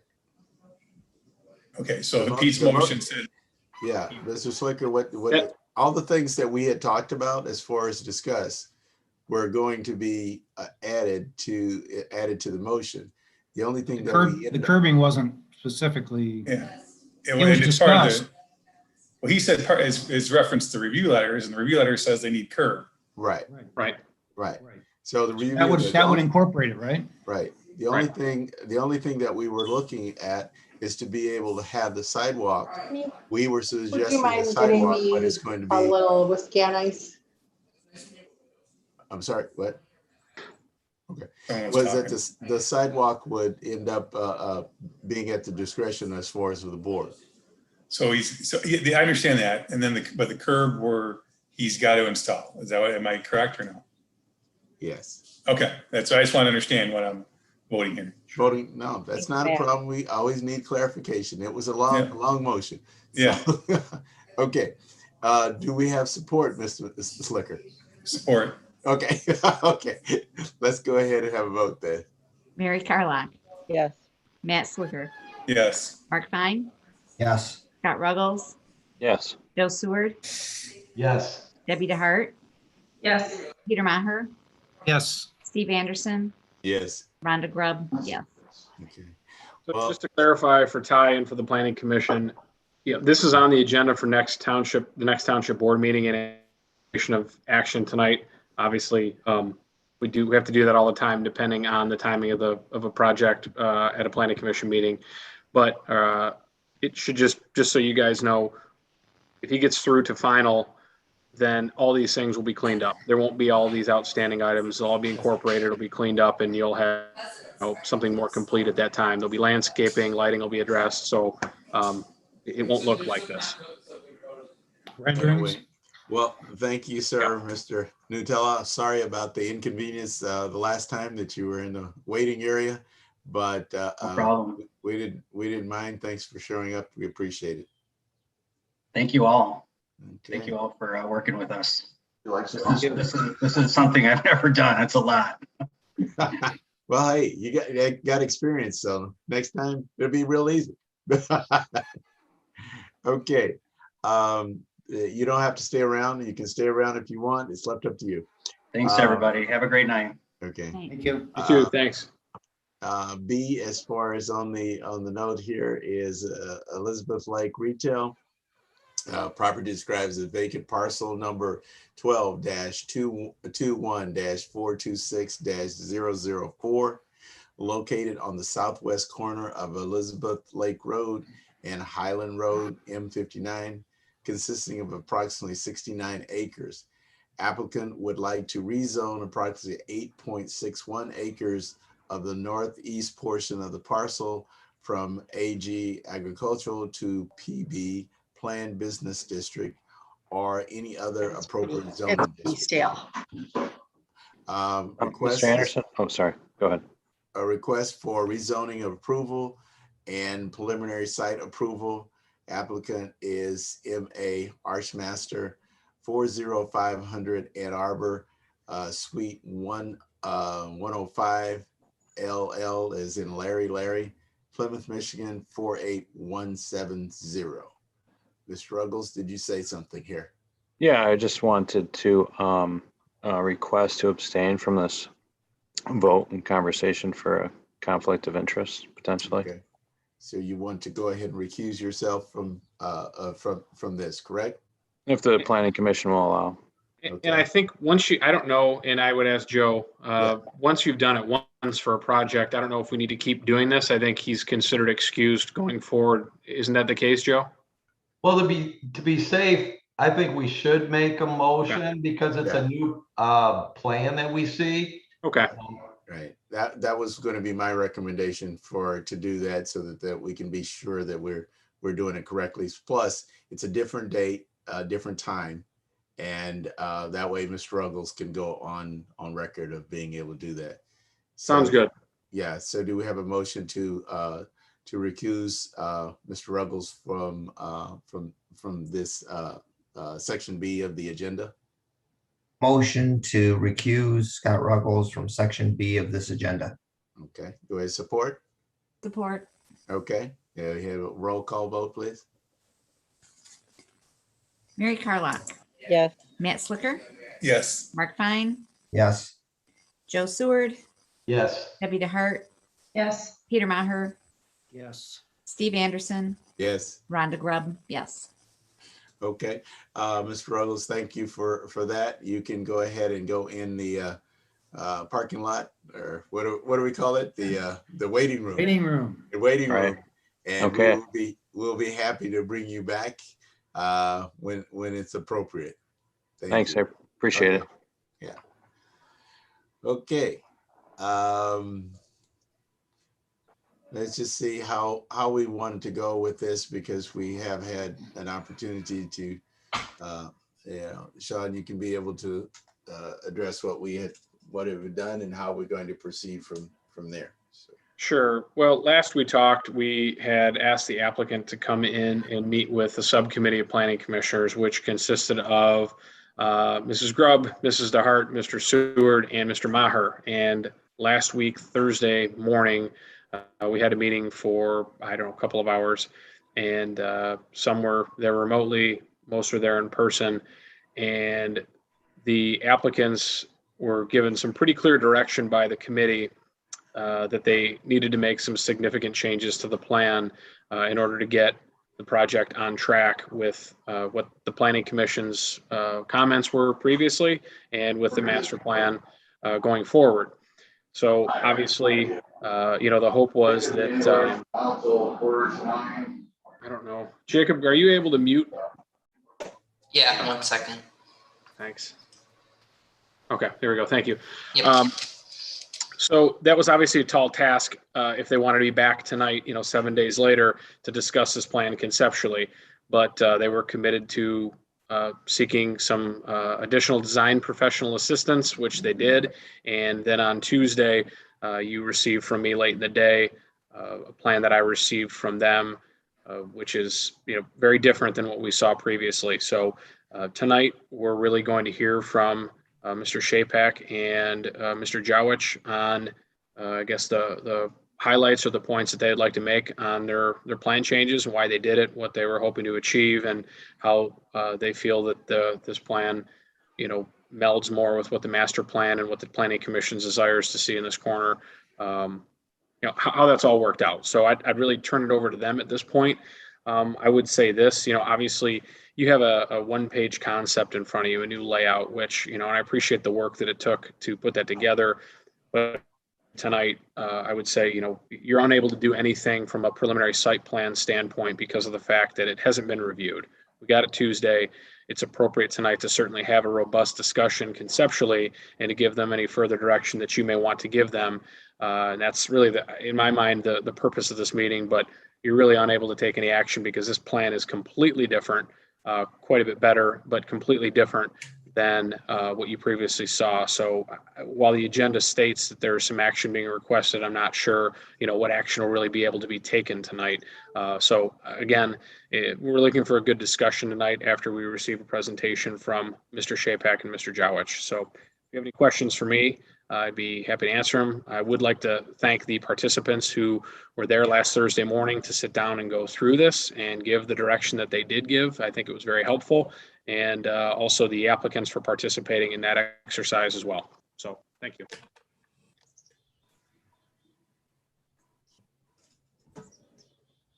So whoever would like to do the presentation from your group, Mr. Shapak or Mr. Jowich.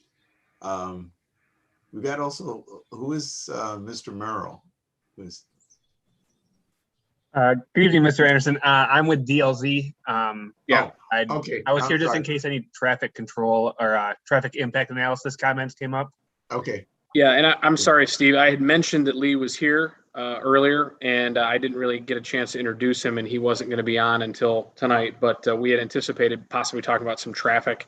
Obviously, the traffic study that he reviewed would be for a much different layout than what's being proposed tonight, but he's a traffic engineer, and I think having him here tonight to participate in the conversation could certainly be very helpful. So, okay, thank you for joining us, Mr. Merrill. Okay. Good evening, Mr. Anderson. We meet again. Yes. Okay, I too want to thank the individuals, members of your planning commission who met with us last Thursday morning. The information, we worked straight through the weekend, as I think is obvious, to come up with really something that reflected the comments that had been made to us on Thursday morning. Looking at this design as compared to the earlier one, you would not think we were in the same part of the world, but it is very, very different. We've taken very much to heart the comments by the Planning Commission in regard to having the various stores right on M59 and on, as you'll note, on Elizabeth Lake Road. Okay. So a very major step then, and by the way, I'll actually go in a slightly different direction because Sean's comment is accurate. We're not here tonight asking for any kind of approval at all. Okay, we've done an awful lot of work since a week ago. Okay, we put that in front of everyone. Oh, thanks, Sean. Okay, and with that, okay, we're very much, number one, smiling broadly and saying, see, we listened. And I think you can see that as you look at this. Okay, but number two, as far as the entire planning commission is concerned, yes, we'd like to hear any further thoughts so we can work on this. I've already, I would say asked, don't think I want to use the word threatened. I asked Sean, told him we want to meet with him tomorrow morning so we can go ahead and very effectively move forward with what we have to this point and with comments, hopefully that we receive from the commission this evening. You know, I'll note a few things if you particularly, and again, Sean, thanks for the diagram in front of us. Okay, you'll note we've got in the northeast corner, the patio landscape feature with a good bit of space around it. We have made it, I think, quite walkable to those who are so inclined. I'm still not to the point of saying everyone's going to go walking across Elizabeth Lake Road, not unless they've just, you know, renewed their life insurance. Okay. As Mr. far Shepard, as, could you hold, Sean, is there any way that you can enlarge that, or do we have to do it on our own? You want me to zoom in a bit or back out? I know, but if I click on it, it's not moving. Sure. So that's why I was wondering if you have to do it. I have to, but if you, wherever you want me to go here, is this what you wanted, a little closer look? Yeah, that's, yeah, yeah. Okay. Okay, I'm sorry. Let me know if you want me to move the image around, but. Right, yeah.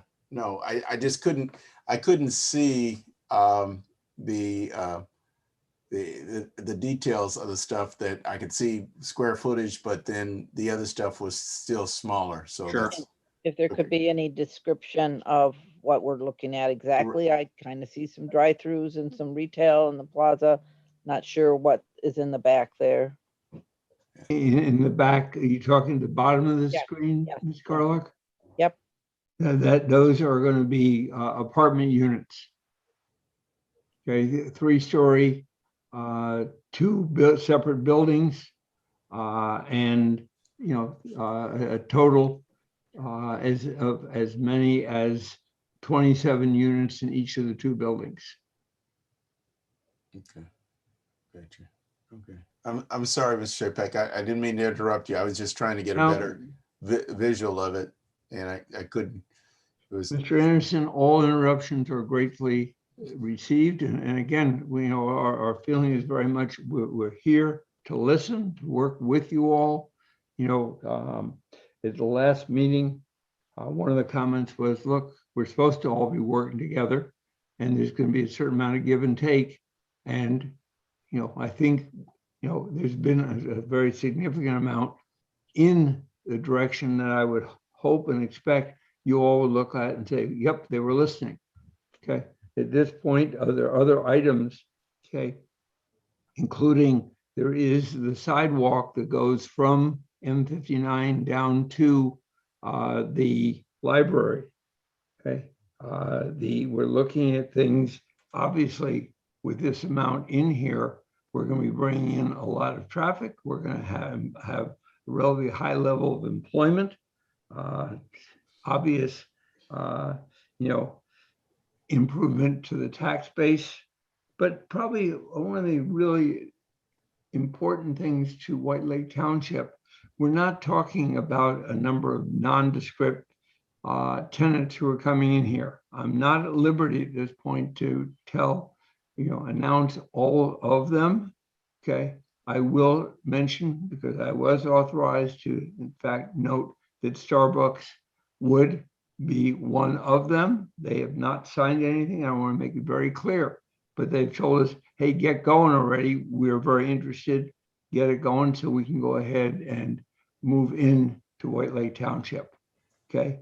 The other two that we're looking at are both names that you would recognize immediately, ones that will in fact draw people to the shopping center.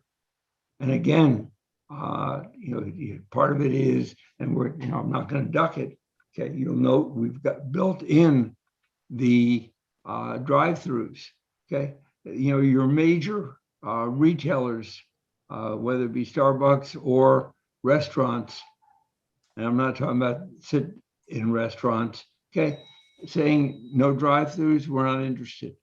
Okay, it's become something that is, very, very prevalent, not only in Michigan, but really across the country.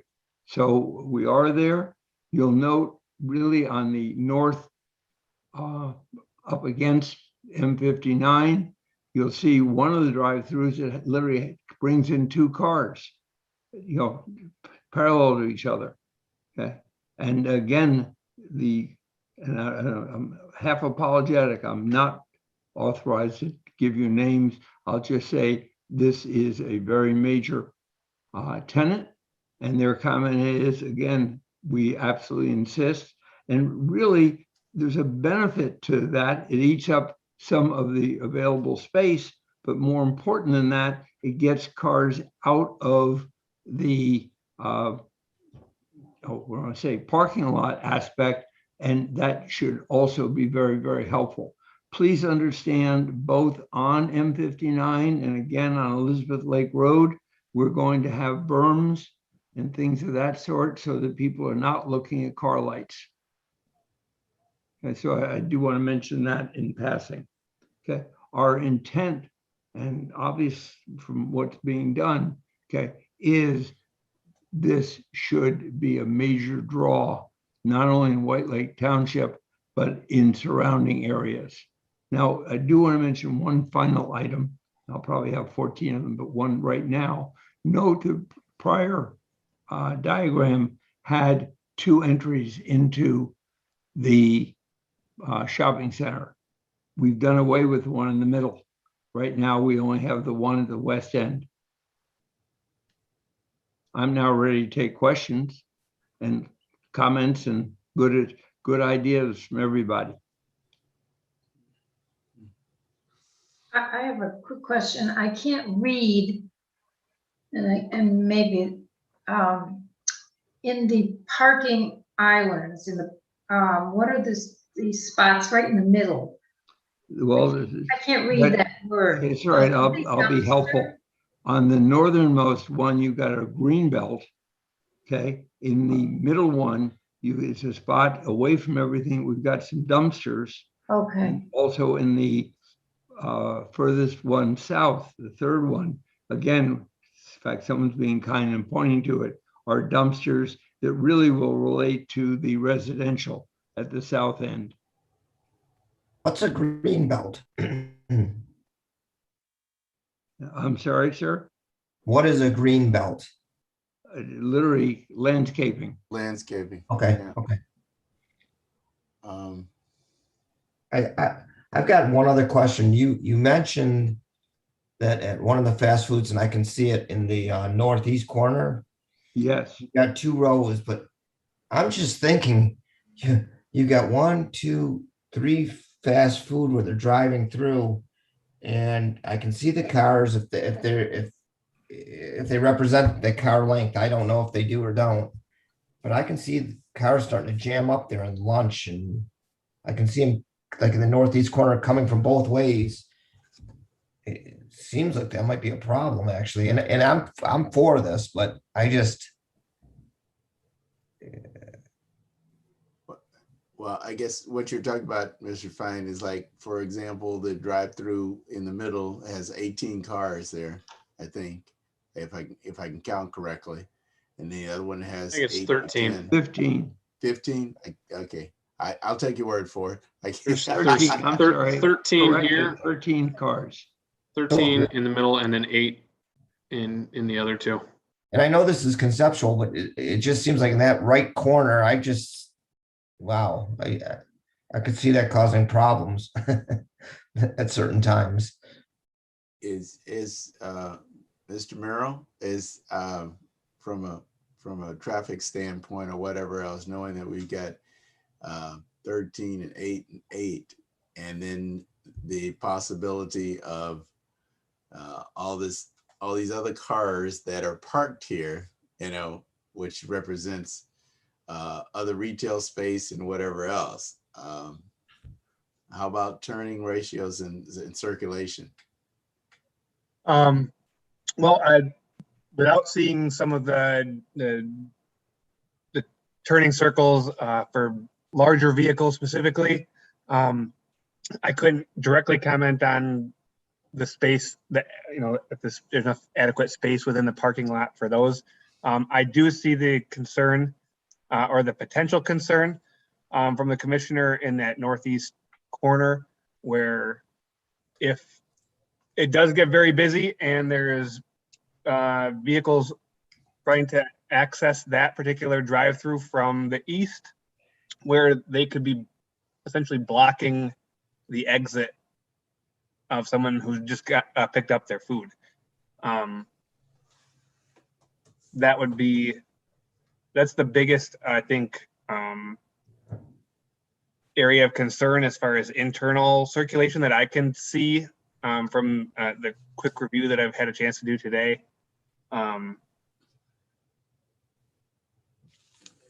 That would probably be the biggest area of concern at this point on internal circulation. Okay. Yeah, I guess the thing that I was trying to see, where is it? Here. Do you want me to share it again? I've got it. I downloaded it. I'm looking at it. But if anybody else wants to, that's fine. I just went ahead and downloaded. I'm looking at it so that way I can increase it or whatever else. So. Yeah, but Sean, if you could share it. Do you want it back up again? Okay. Yeah. Drive-through, rest, drive-through. Sorry, Mary. Lee was talking, and when I can't see everybody, it's like I was just trying to get out of the big screen. You know, they're showing the cars, but they're all jammed up to each other, and that's not how it go. I like this. It's a lot better. Just yeah. I just see. That's my only concern that I see on here.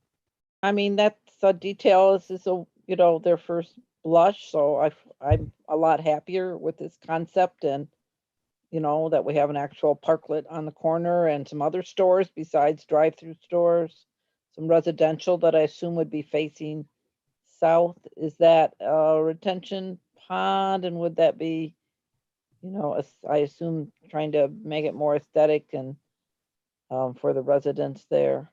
And is this the parking requirement, or is this more or less than what our zoning would call? And I don't know if you've got to that level of calculation. We really haven't, Mary. Yeah. But this is more of just sort of a layout, and again, with the time that they had, this is really all that they Yeah. I mean, I like that together. it's small businesses and up to the road, and parking. I don't have to look at parking all the time. So, Mr. Shapak, one of the things that I just wanted to ask about is you've got the units over here. You got 54 units. The number of units seems to be very congested. You got 3 stories and 54 units. Would be 9 per floor, Mr. Anderson. Yeah, 9 per floor. Seems like a high concentration of units. I mean, is it a ROI that you need to have that many units in a small amount of space, or by the way, a very good question. Our thinking in terms of the number of units, okay, was not that we needed the 54, but we also looked at it and said if we only had a small number of units, the whole thinking about having the people wanting to be there, if it's just a small group, would in fact, that would be detrimental to it. So thought in terms of numbers, at least coming out of the gate, to have enough people there that in fact they felt that the walkability, they're there, they're involved with the center, etc. I personally, I like the larger amount of units because they can walk to the library, to the park, and hopefully the civic center. So I'm okay with the number of units. Just a quick question, Sean. Didn't we have an issue with you couldn't have the road in the natural features setback? And I'm guessing that's what this dotted line is, but I'm not sure. So yeah, that's something, yeah, the natural features setback line is right here. So I think when we talked about it previously, Mike felt that, road was a structure and that would or certainly could be an issue.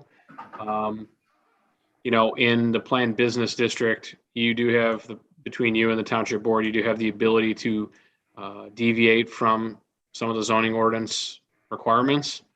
So that could be dealt with. I think one of the concerns is just, you really want to line these driveways up from a traffic standpoint. And, Lee is the traffic expert involved tonight, so I don't want to step on his toes, but that's going to be an important, with all the traffic coming in and out of here, that's going to be an important aspect of this layout. And so if we can achieve alignment, I think that would be good. And the other issue is just sort of the mix here. I don't object to residential being here, but planned business, as we've discussed previously, does not have a residential component like this. I also wanted to mention, Mr. Anderson, I see Mr. Jackson's hand up.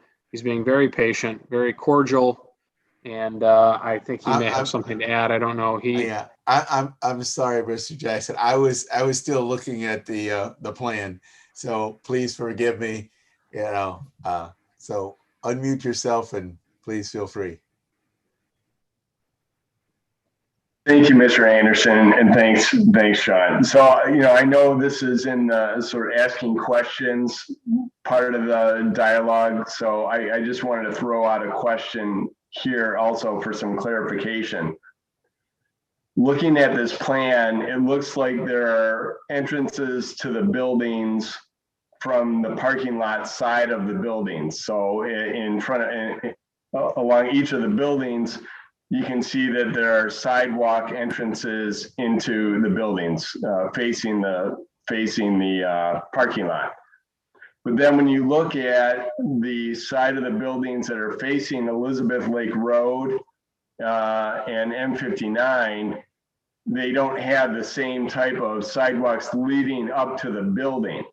So just in this, two-dimensional plan view of these buildings, it reads as though the buildings are facing inward at the parking lot and don't have pedestrian access or windows facing the outer part of the site. So the question to the developer is, what is the two-sided nature of these buildings? Can you kind of elaborate on that? Be glad to. Thank you, Mr. Jackson. The buildings will all be facing to the parking lot.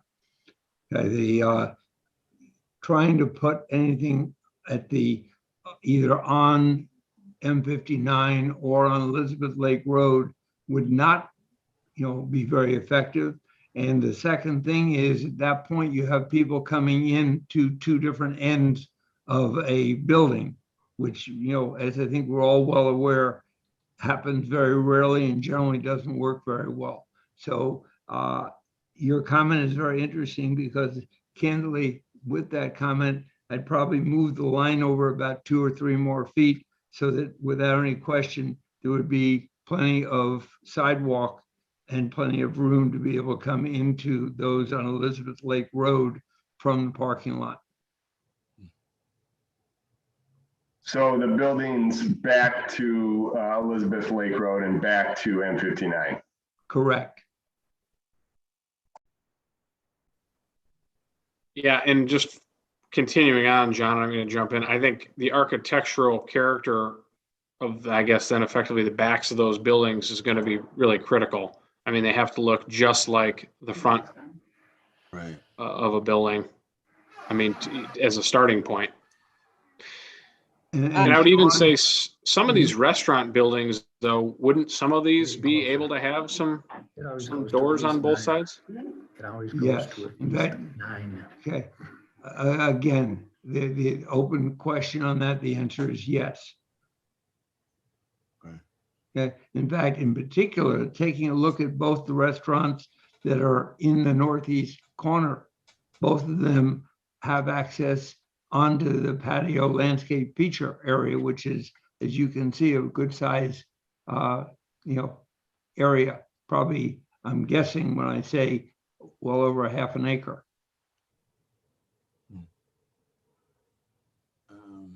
I don't know if my Okay, hand is Ms. showing. Carla?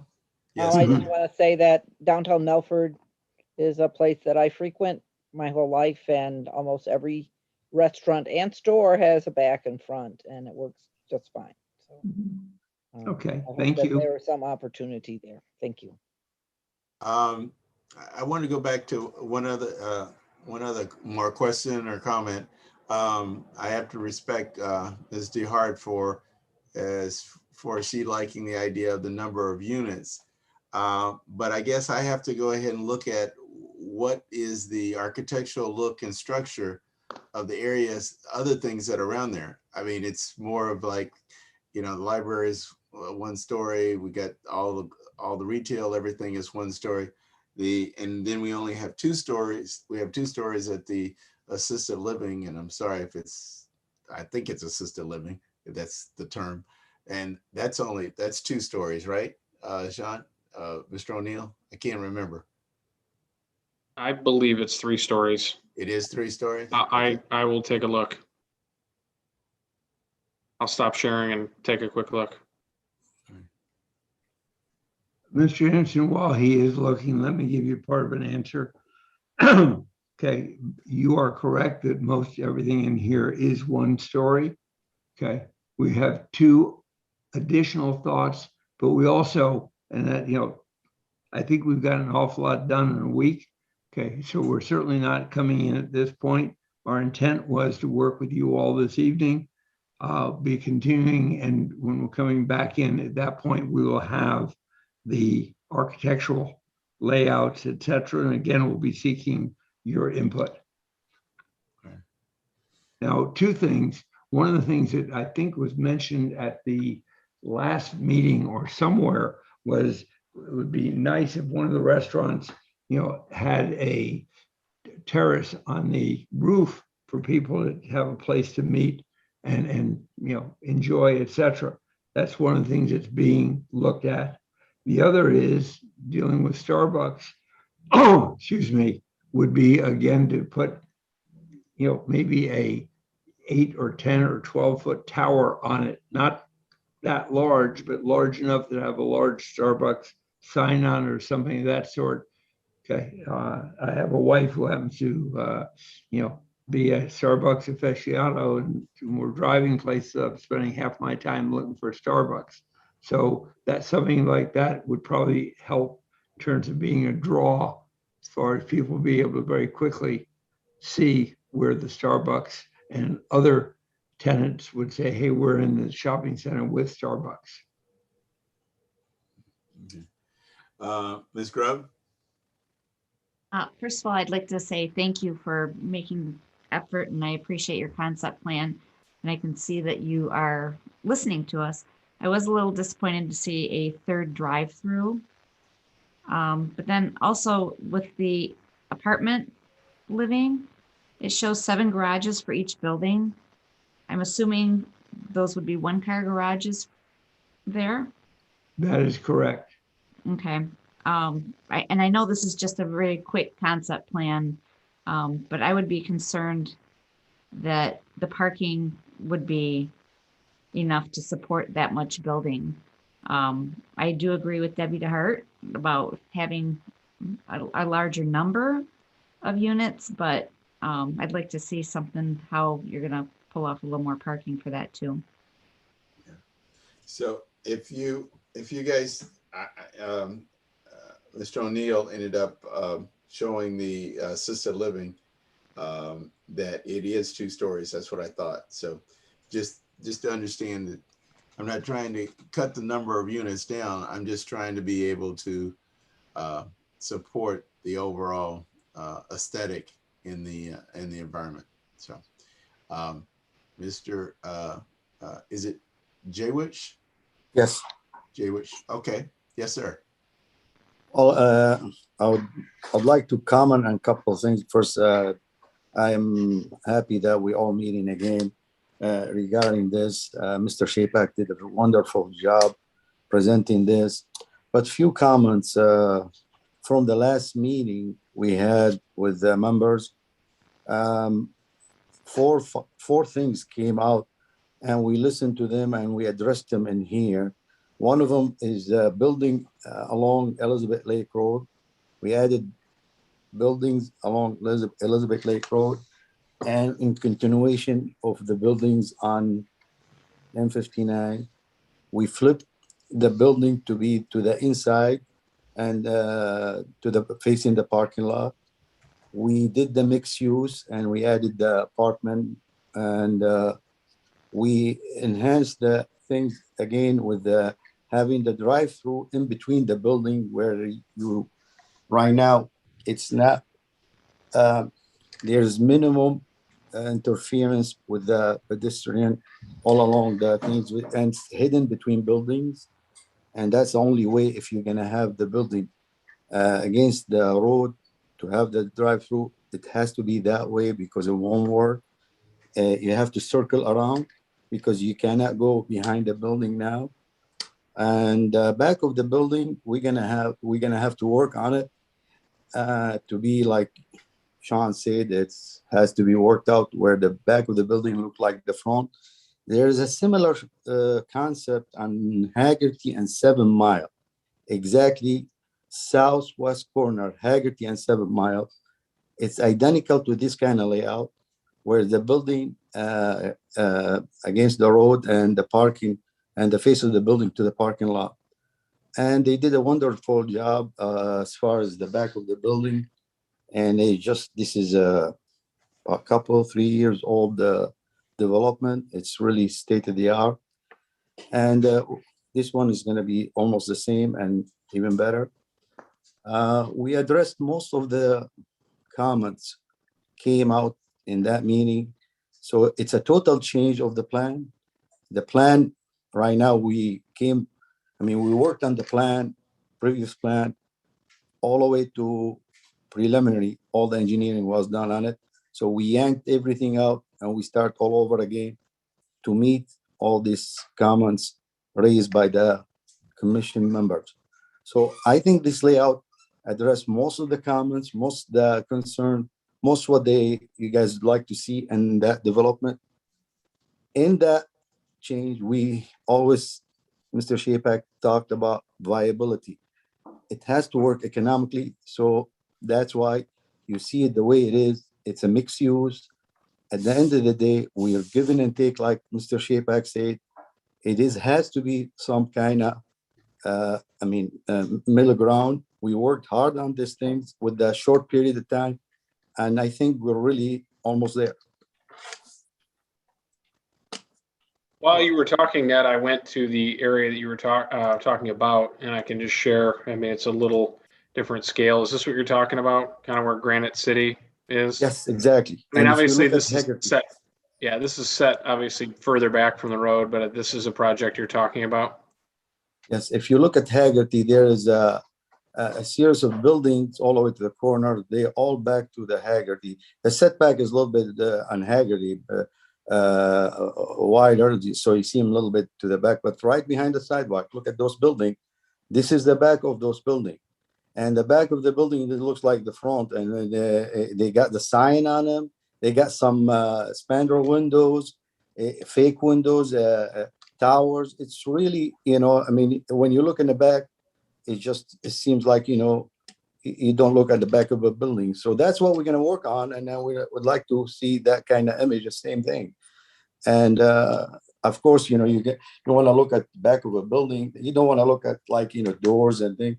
And as a matter of fact, look at that. If you look at that development, they even hide the in between the building, they put heavy screen landscaping and put a brick wall to cover all this, the panels and the electric panel, the gas meters and all that stuff. It's well designed that they were all hidden behind that wall. So you don't see even those things from the road. Commissioners, that and I want to be sure I understood either Ms. Grubb said this or either Ms. Hart, and I'm sorry, I don't remember, but I think it was Ms. Grubb that said that there was an increase in the drive-through, that we moved from 2 to 3. Is that what you said? Okay. Was that mainly did because of the idea that there's possibly another tenant for that, or you're just expecting that if you build it that way, they'll come? Now, let me comment on this thing. And doing all the changes, like Mr. Shapak said, that the viability of the project is very important. So we third of the building right now, third of the square footage right now is along Elizabeth Lake Road. It used to be all along M59. So we did take care of that comments that they want the continuity all the way to Elizabeth Lake Road. On Elizabeth Lake Road, the demand is less. So we had third of the project right now on Elizabeth Lake Road. So we added the third drive-through, and there's a tenant for it. And it's like Mr. Shapak, we cannot disclose, but it's a big name. And once we name it, it's a big name. And they demand a drive-through. And they want to be close to the corners so they're visible. And they are on Elizabeth Lake Road, but when they are close to the corner, they'll be visible. And the whole center function as one, but everybody want to be closer to the corner. So we did that, and we had to come up with something to make up, the loss. And then the tenant was, talk to us, and they're viable, they're big name, and hopefully that will work. And the drive-through, like I said, the interference with the drive-through, with the walking pedestrian all around the site, it's really right now a lot better than before. The drive-throughs right now in between the building, so there's minimum interference. They're making the circle in between the building. There's no sidewalks in between those buildings, just that drive-through circle. And before, they were coming along behind the building and making the turn. So they gotta come in behind the building, go to the queue line, and then making the turn. This one is different. This is, you go to the queue line in between the building and you're done. So it's really, as far as traffic and circulation, this one is a lot better. And but it has to be in between the building. It cannot be the way it was before, because behind the building is a street. So it has to circle and inside and between the buildings. Okay. Well, I appreciate that. I'm just not comfortable with 3 drive-throughs in a smaller concentrated area. I mean, I'm just I'm only one person, but I'm just saying, that's why I was asking if you already had a tenant for all 3 drive-throughs, and you don't have to tell me, we don't have to tell us who those are, but were you like building the other drive-through so that, somebody would come? That's what I was asking. Mr. Anderson, your question's a very good one. And you're correct. We do not have, a signature. We have been contacted. We've been the expression of interest of 3, and I'm going to use the proper term, major tenants is in front of us. Okay. So it's not like, oh, well, and I like the baseball term, build it and they will come. Right. No, that's really not what we're looking at. We do have the 3rd tenant who has approached us saying that they very much would like to be there. Okay. And I'd like to add to one thing in here. We heard one time in the last meeting that we don't want a empty building. There are a bunch of buildings are empty along M59. We bring in here, hopefully, a sound project where Mr. Shapak talked about 3 major tenants where they want drive-through. And the major tenants we're talking about, they're gonna draw nothing but major names. We are trying to build a sound project that is full, active, with a mixed use, and the apartments is be enhancement to the project. People would like to walk to these shops, and their names there. That's everybody would love to live near this kind of center.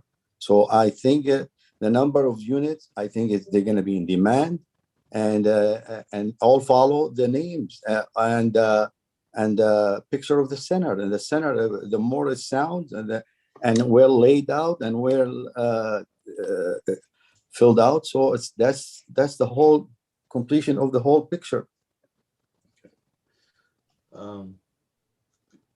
Yes, sir, Mr. Stewart.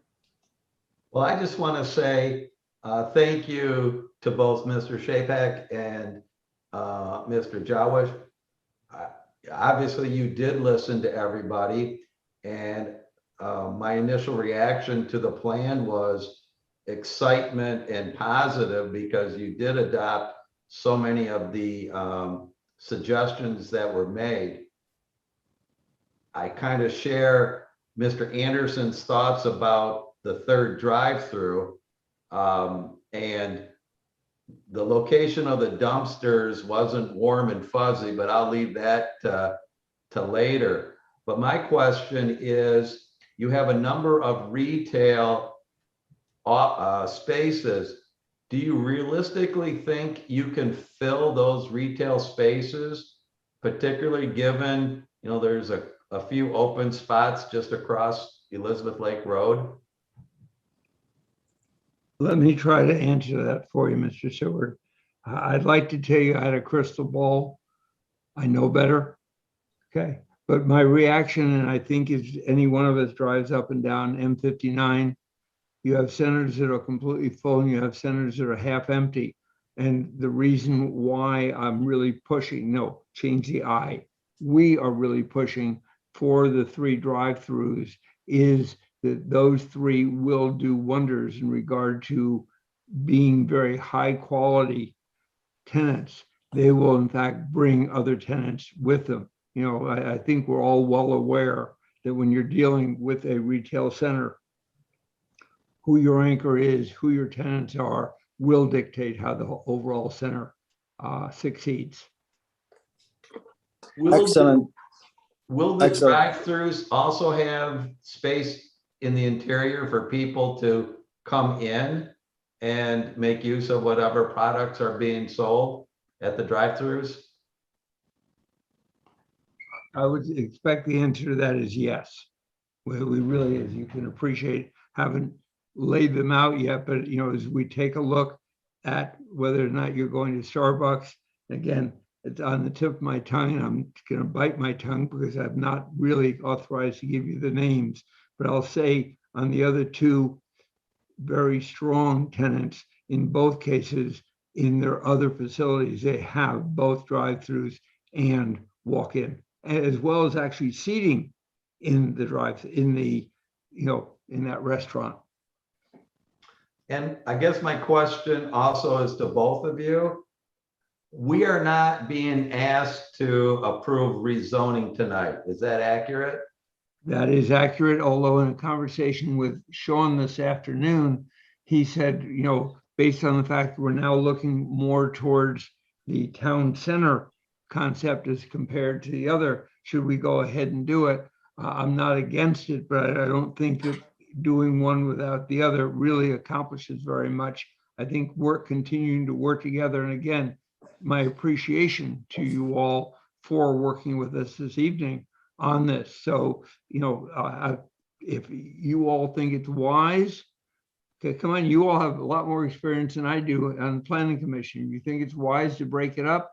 then we're open-minded to it. If you instead say no, the whole package can wait till I think to early in August to the next meeting, we're just as comfortable with that approach. Well, I know my thoughts are, I'd like to do both at the same time. And I know that you've heard me say the master plan talks in terms of like using the town center zoning requirements. But I do want to encourage you and say, thank you so much for this new plan. I certainly am encouraged with what I see, and I'd love to see it come to fruition. Thank you. Mr. Hart? Thank you, Mr. Stewart. And Mr. Shepak is looking into having some kind of restaurant with above seating, like you mentioned in that meeting. Well taken point. We're looking into it to have something like that. I mean, in the summer, above on a roof seating. We're looking into that. We like the center to be a sound center.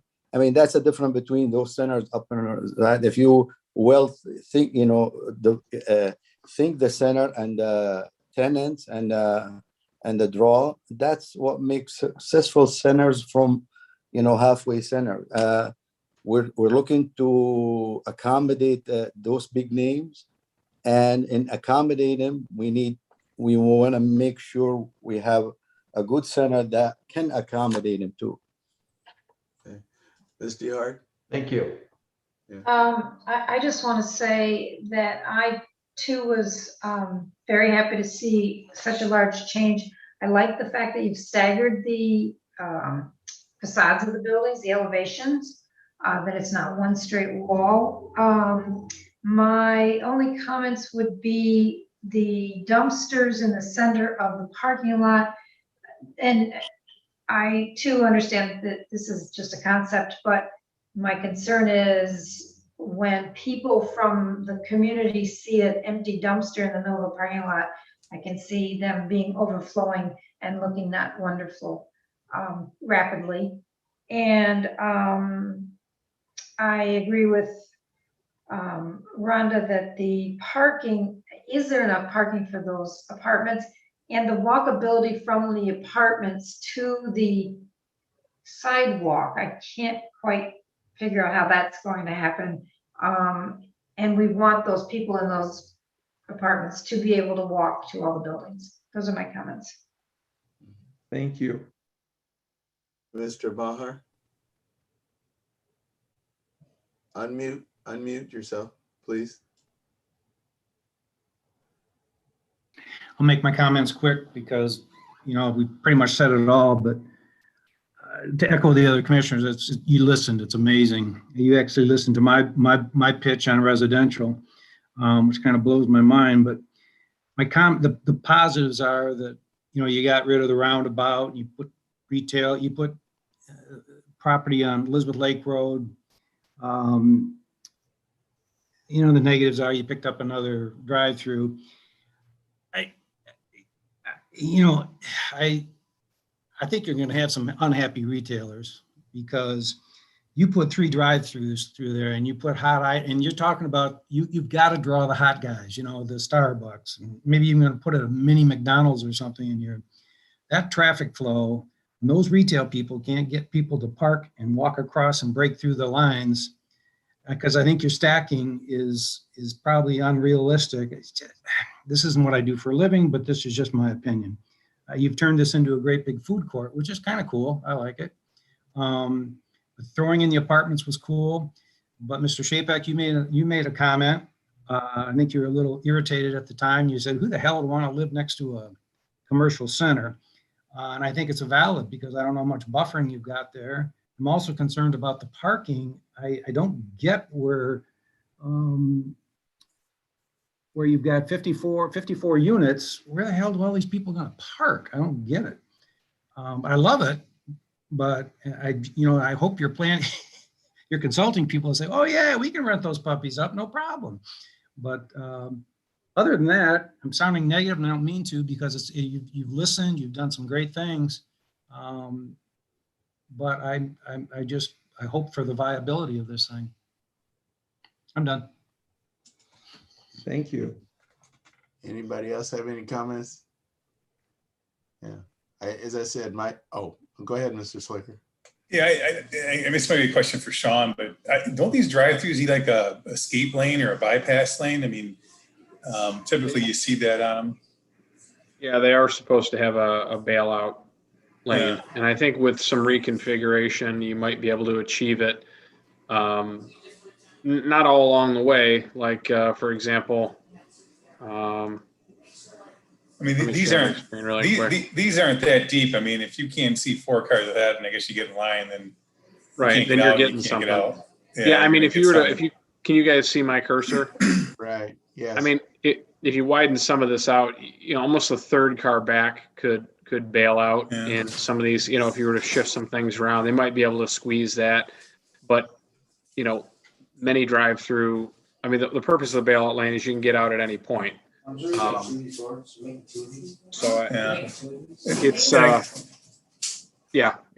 supposed to have one, but and then like when Pete's come, I mean, this is 8.6 acres, I believe.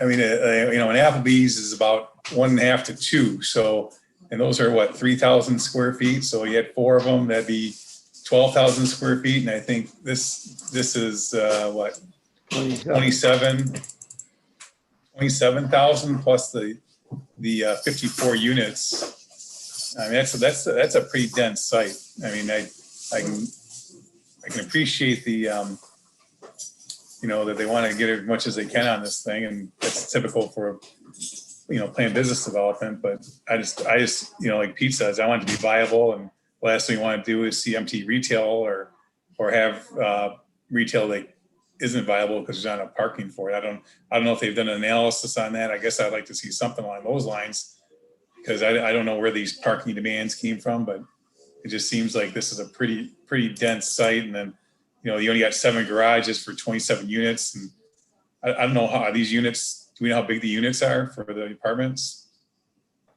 Too early on that, but please, it's total of 14 garages, not 7 in each building. Yeah. Okay. Right. So, and I do want to emphasize, guys, what we're showing you with the residential is a first shot at it. Okay. If in fact it makes more sense in terms of being, 36 or 40 or some lesser number, we're not going to go ahead and make a mess out of it by putting on too many.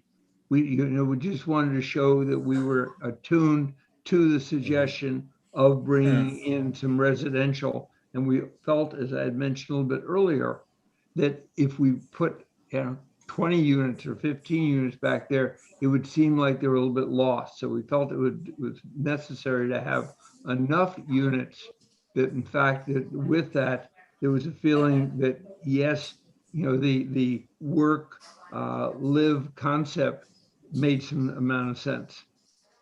Yeah, and I can appreciate like you said, if you have 2 units, no one's going to live there, and you need enough to make people want to live there for some type of community. And the other thing that I point out to Sean, but your survey or whoever's put your property line there. So you look along 59. Your curb line needs to match up with the one on the east side of Elizabeth Lake Road. I mean, I think that's the way it is in the field. So my point being is that if you shift this up so that those lined up, does this driveway along Elizabeth, does it line up with the Kroger? I don't even know if those are the same ones or. Yeah, that was on purpose. Yes, it was. In fact, please note that it really is right across from the Kroger, because that's what we were asked to do. And along with it, we're slightly into not into the wetland, but rather into that 25-foot setback. Yeah, but wetland. Please. Yeah, my point is when you go up to 59, so your curb line doesn't match up with the one to the east side of Elizabeth Lake Road.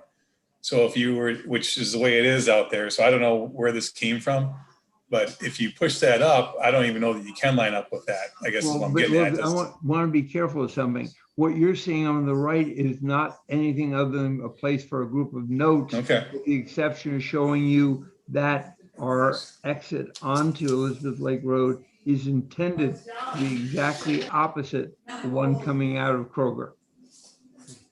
Okay. And I got a comment on Debbie's too about the dumpsters, those being in the middle there. That's to me, that's kind of I don't know. I don't know how well those work, I guess. And the idea that they're in the middle of the parking lot and they create a spot, they're always dirty around them, I guess. So I just think you gotta maybe rethink that a little bit, and maybe there's a better spot for them. Agreed, and we're open-minded on that. Although I will tell you, because of what we've done in other buildings, generally office buildings, and you'll see it here, the dumpsters aren't just sitting out there by themselves. They're in a, overall building built around them with doors on it. So you're not sitting there looking at dumpsters all day long. Well, Okay. can I add, excuse me, can I add one thing on a dumpster, very important and very, why they are a little bit far away from the building. The building facing the parking lot right now. And it used to be the dumpster behind the building and close to behind the building. There was concern about being close to the building, even though they were behind the building. If we get them close to the building, the building right now facing the parking lot, you want it away from the building as far as you can. Why? Because people walking into the building next to a dumpster is not gonna, it's not gonna be feasible. So where are we gonna put? That's why the planner worked on this. Nobody wants dumpster. Those kind of things, you have to have them, and nobody wants them. But definitely we cannot get them close to the building because the face of the building facing the parking lot. So they cannot be close to the building. And this is one of the inconvenience of that layout. The dumpsters, you cannot get them close to the building because the face of the building is to the parking lot. So we need to be a little bit more creative in screening them and have additional landscaping around them, and they're in enclosure. Okay. Well, why don't we go ahead and John had Mr. Jackson had a question. I think we've beaten up the dumpsters. A key thing is you got a 3-story building. People are going to be looking down as far as these dumpsters. One, the idea of the retail traffic that you're going to have that's there. A lot of people might want. I don't want to park next to a dumpster.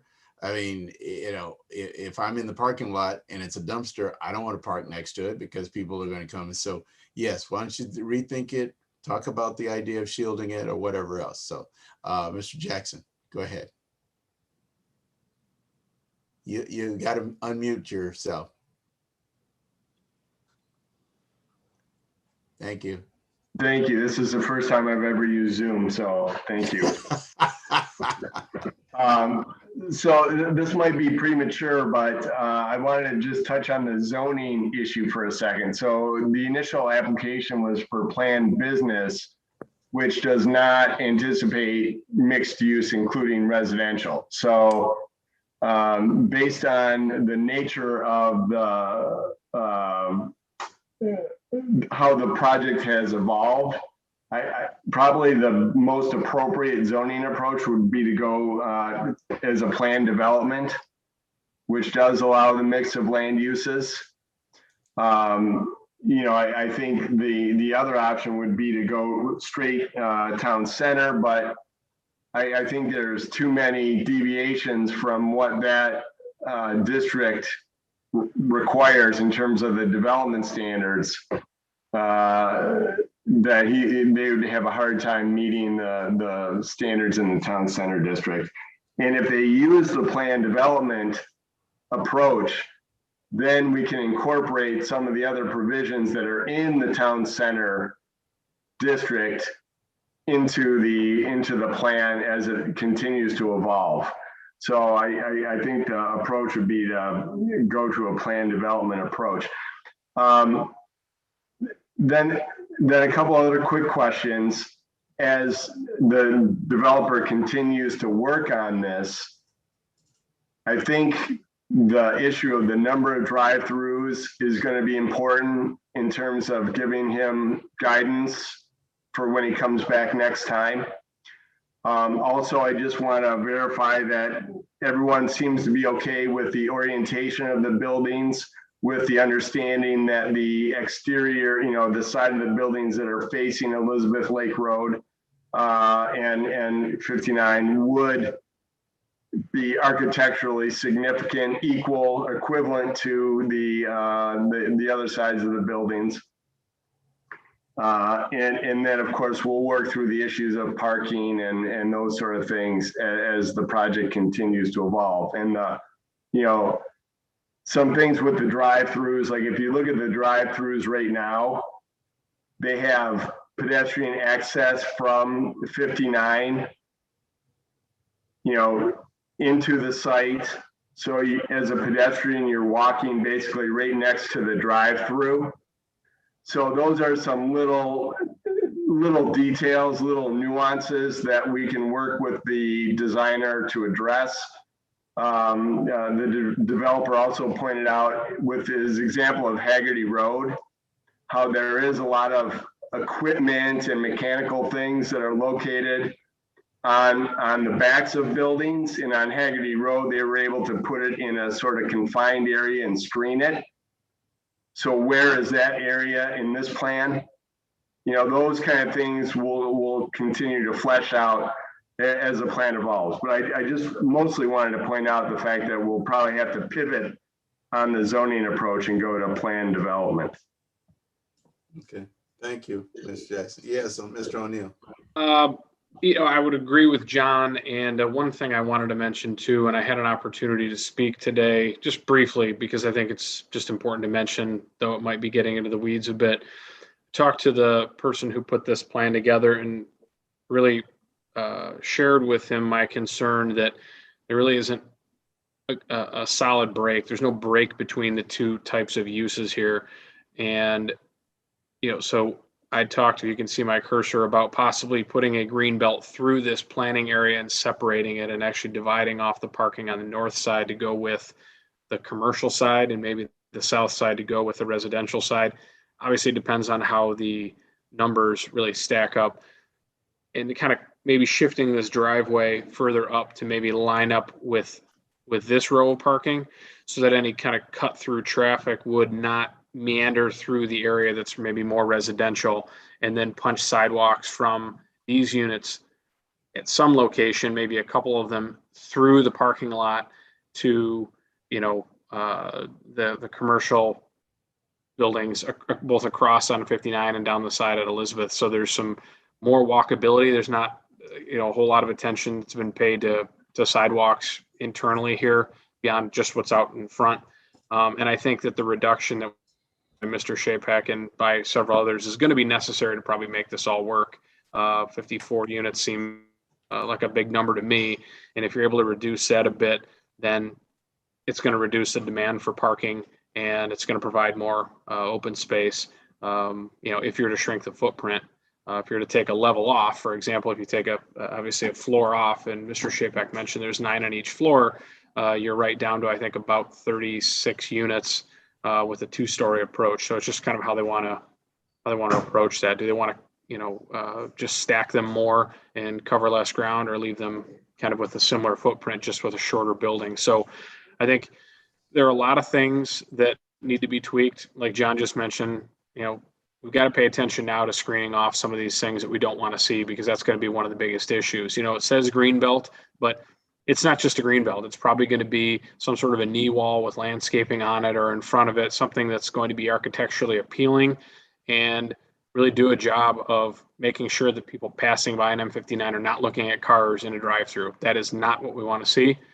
It's going to be no secret that these uses are there. There's going to be signage. There's going to be a traffic pattern. We get that, but we do not want to see cars at any point in time from Elizabeth Lake Road or M59. And they've provided the room to achieve that. And again, I'm not saying they don't want to achieve that. This is still very early. This is still very conceptual, but there are a lot of little details like that that are going to make this plan, a lot more appealing, I think, as they move into preliminary and start providing some of these details. But, the architecture is going to be key. We've done a lot of work on the layout. We haven't done really any work yet on the architecture. So I guess tonight, I would ask that the applicants do what they did with their site engineering now on the architectural piece of this, so that when we meet again, we really have a good, clear idea as to what these, truly the backs of the buildings, but as far as a passersby would be considered the front of the buildings, will look, in this layout and on this project. Thank you. Thank you, Mr. O'Neill. Hopefully, we can, the applicant appreciates some of the additional comments that we had. And if there's anything else that you need to run by Mr. O'Neill or whatever else, or the subcommittee, we'll be willing to go ahead and respond to that.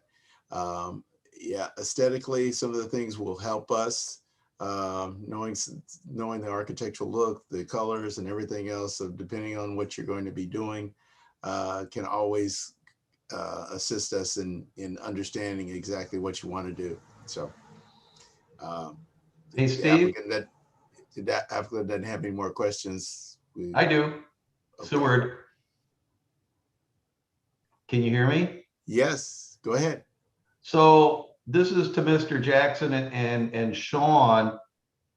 Am I reading PB plan development correctly that alcohol is not allowed? It is in town center, but if alcohol's not allowed, who would want to go onto a rooftop patio and enjoy a summer evening without a cold beer in their hand? Fair question.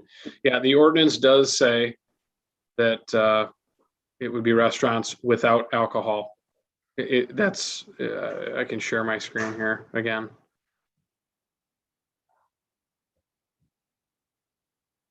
Yeah, here are the standards for planned development. And, it's clear, as John mentioned, there is a good mix of uses. It doesn't talk about drive-throughs, but it clearly says restaurants, fast food or carry out. To me, fast food means drive-through. Well, it runs the gambit, but it clearly says restaurants without alcoholic beverages. Town center does allow as a special use drive-throughs. Correct. And as a permitted use, outdoor seating. And alcohol. Sure. Yes, but there's not a perfect fit for this, I don't think. And, John and Kathleen and I have all been kind of talking about this a little bit. It's just trying to figure out which one provides the most opportunity for a mix. And it seems like planned business is definitely a non-starter now that residential has been introduced. And, planned development seems to be the cleanest way to do this, but there are, as you mentioned, some restrictions. It may be, and that's something that I think offline the applicants are going to have to talk about and maybe follow back up with us on when they really take a little bit more time to analyze their options. But it seems like town center or PD are going to be better fits now with the residential, but the town center will probably require some variances, whereas in PD you can simply write them in as deviations from the ordinance into the development agreement. So. Okay.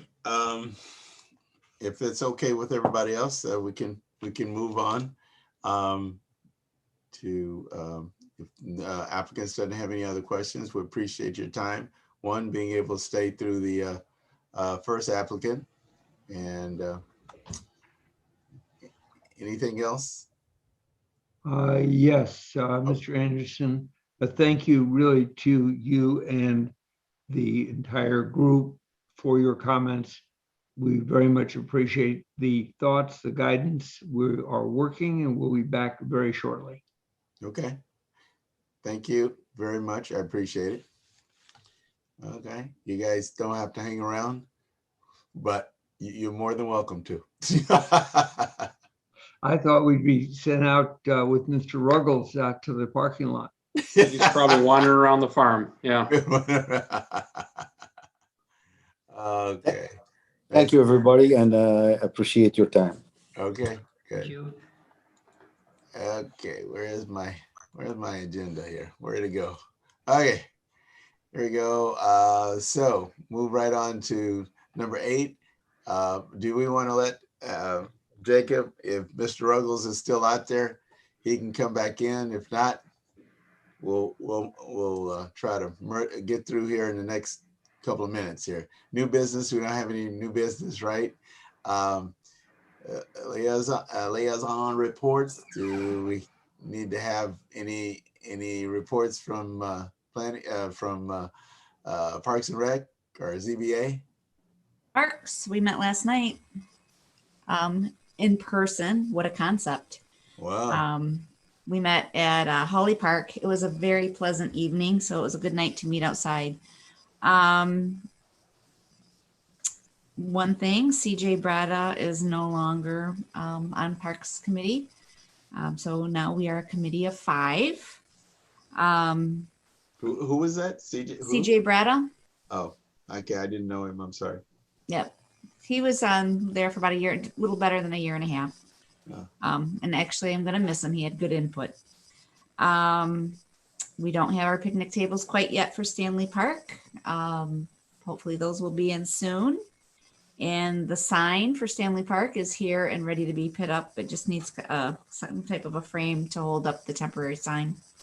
And then we walked around Holly Park, and actually it's a really nice park back there. So for any of you that haven't walked around that pathway, take a walk. It's a nice little walk. And that's about it. Okay. ZBA has anything that they want to make comments on? Sorry, no, we didn't meet last week. Okay, good. Okay, planning consultants, do you guys have any additional things that you want to say? Okay, well, that's good. Trying to unmute. Oh, okay, I'm You want sorry. me to go over the site plans that we have coming up, or? I usually just, Kathleen, give them an update as what's coming online, but if you want to, you can. No, you go, you're more familiar. So. Probably done listening to me though, so.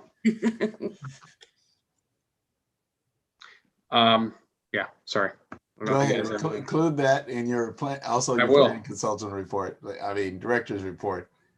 So put it all together. Right now?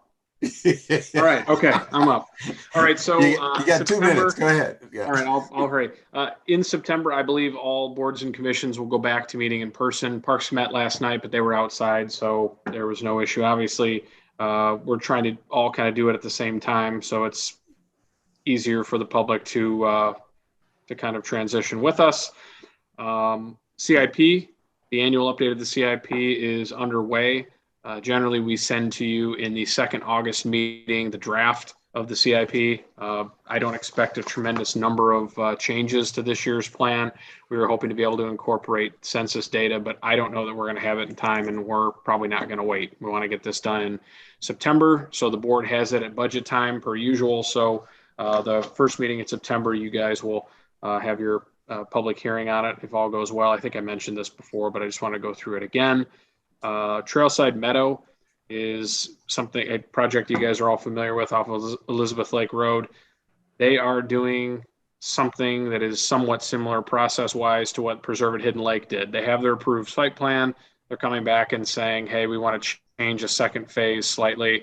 So they're going to come back with an amended final site plan and amended development agreement. Really, the development agreement amendments will just largely be updates to the Exhibit Bs, which are the site plan sets that go into the development agreement. But they're not having as much success with the active adult product as they had hoped.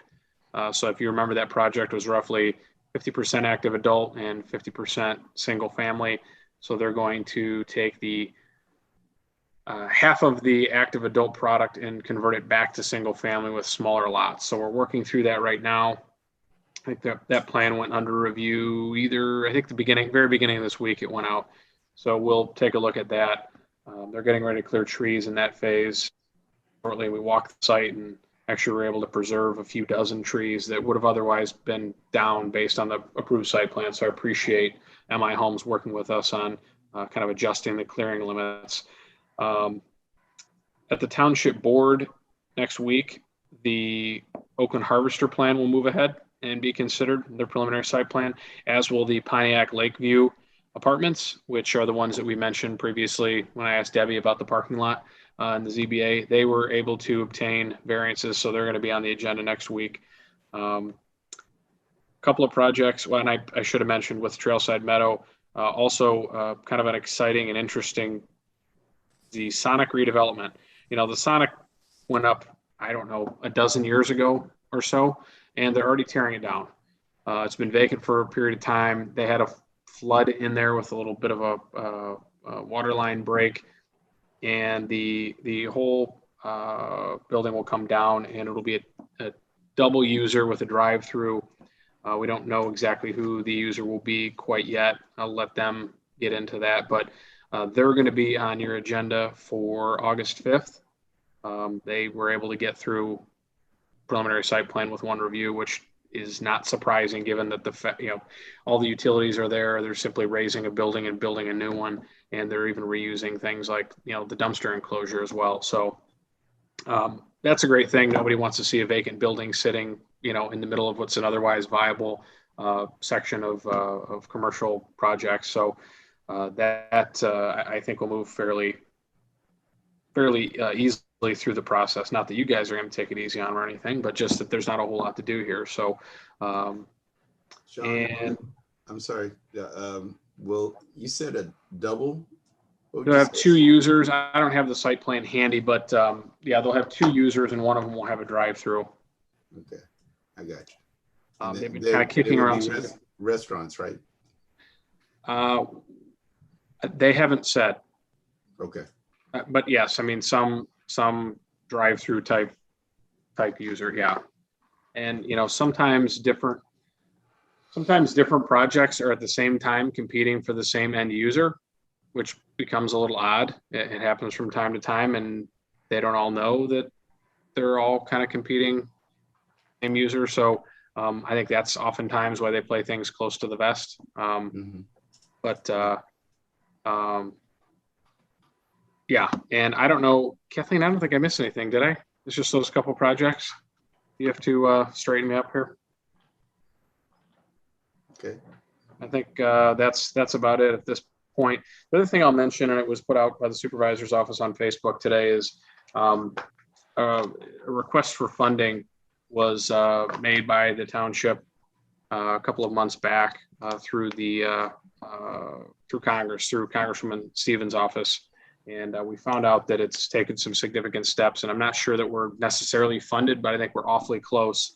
And that would be a $1.6 million allocation for the reconstruction of Elizabeth Lake Road through the Civic Center area. So it's not something we anticipated having access to, but when we found out about it a couple of months ago, all the necessary documents were submitted, and it seems to have been successful. So we're very excited about that. It obviously for our Civic Center project does wonders. Its infrastructure is expensive, and it's hard to find funding for it sometimes. So it is for the reconstruction of the road and for pathways, driveways, things like that, all within the right of way. So we're certainly hopeful. We've asked the road commission to participate with supporting on-street parking.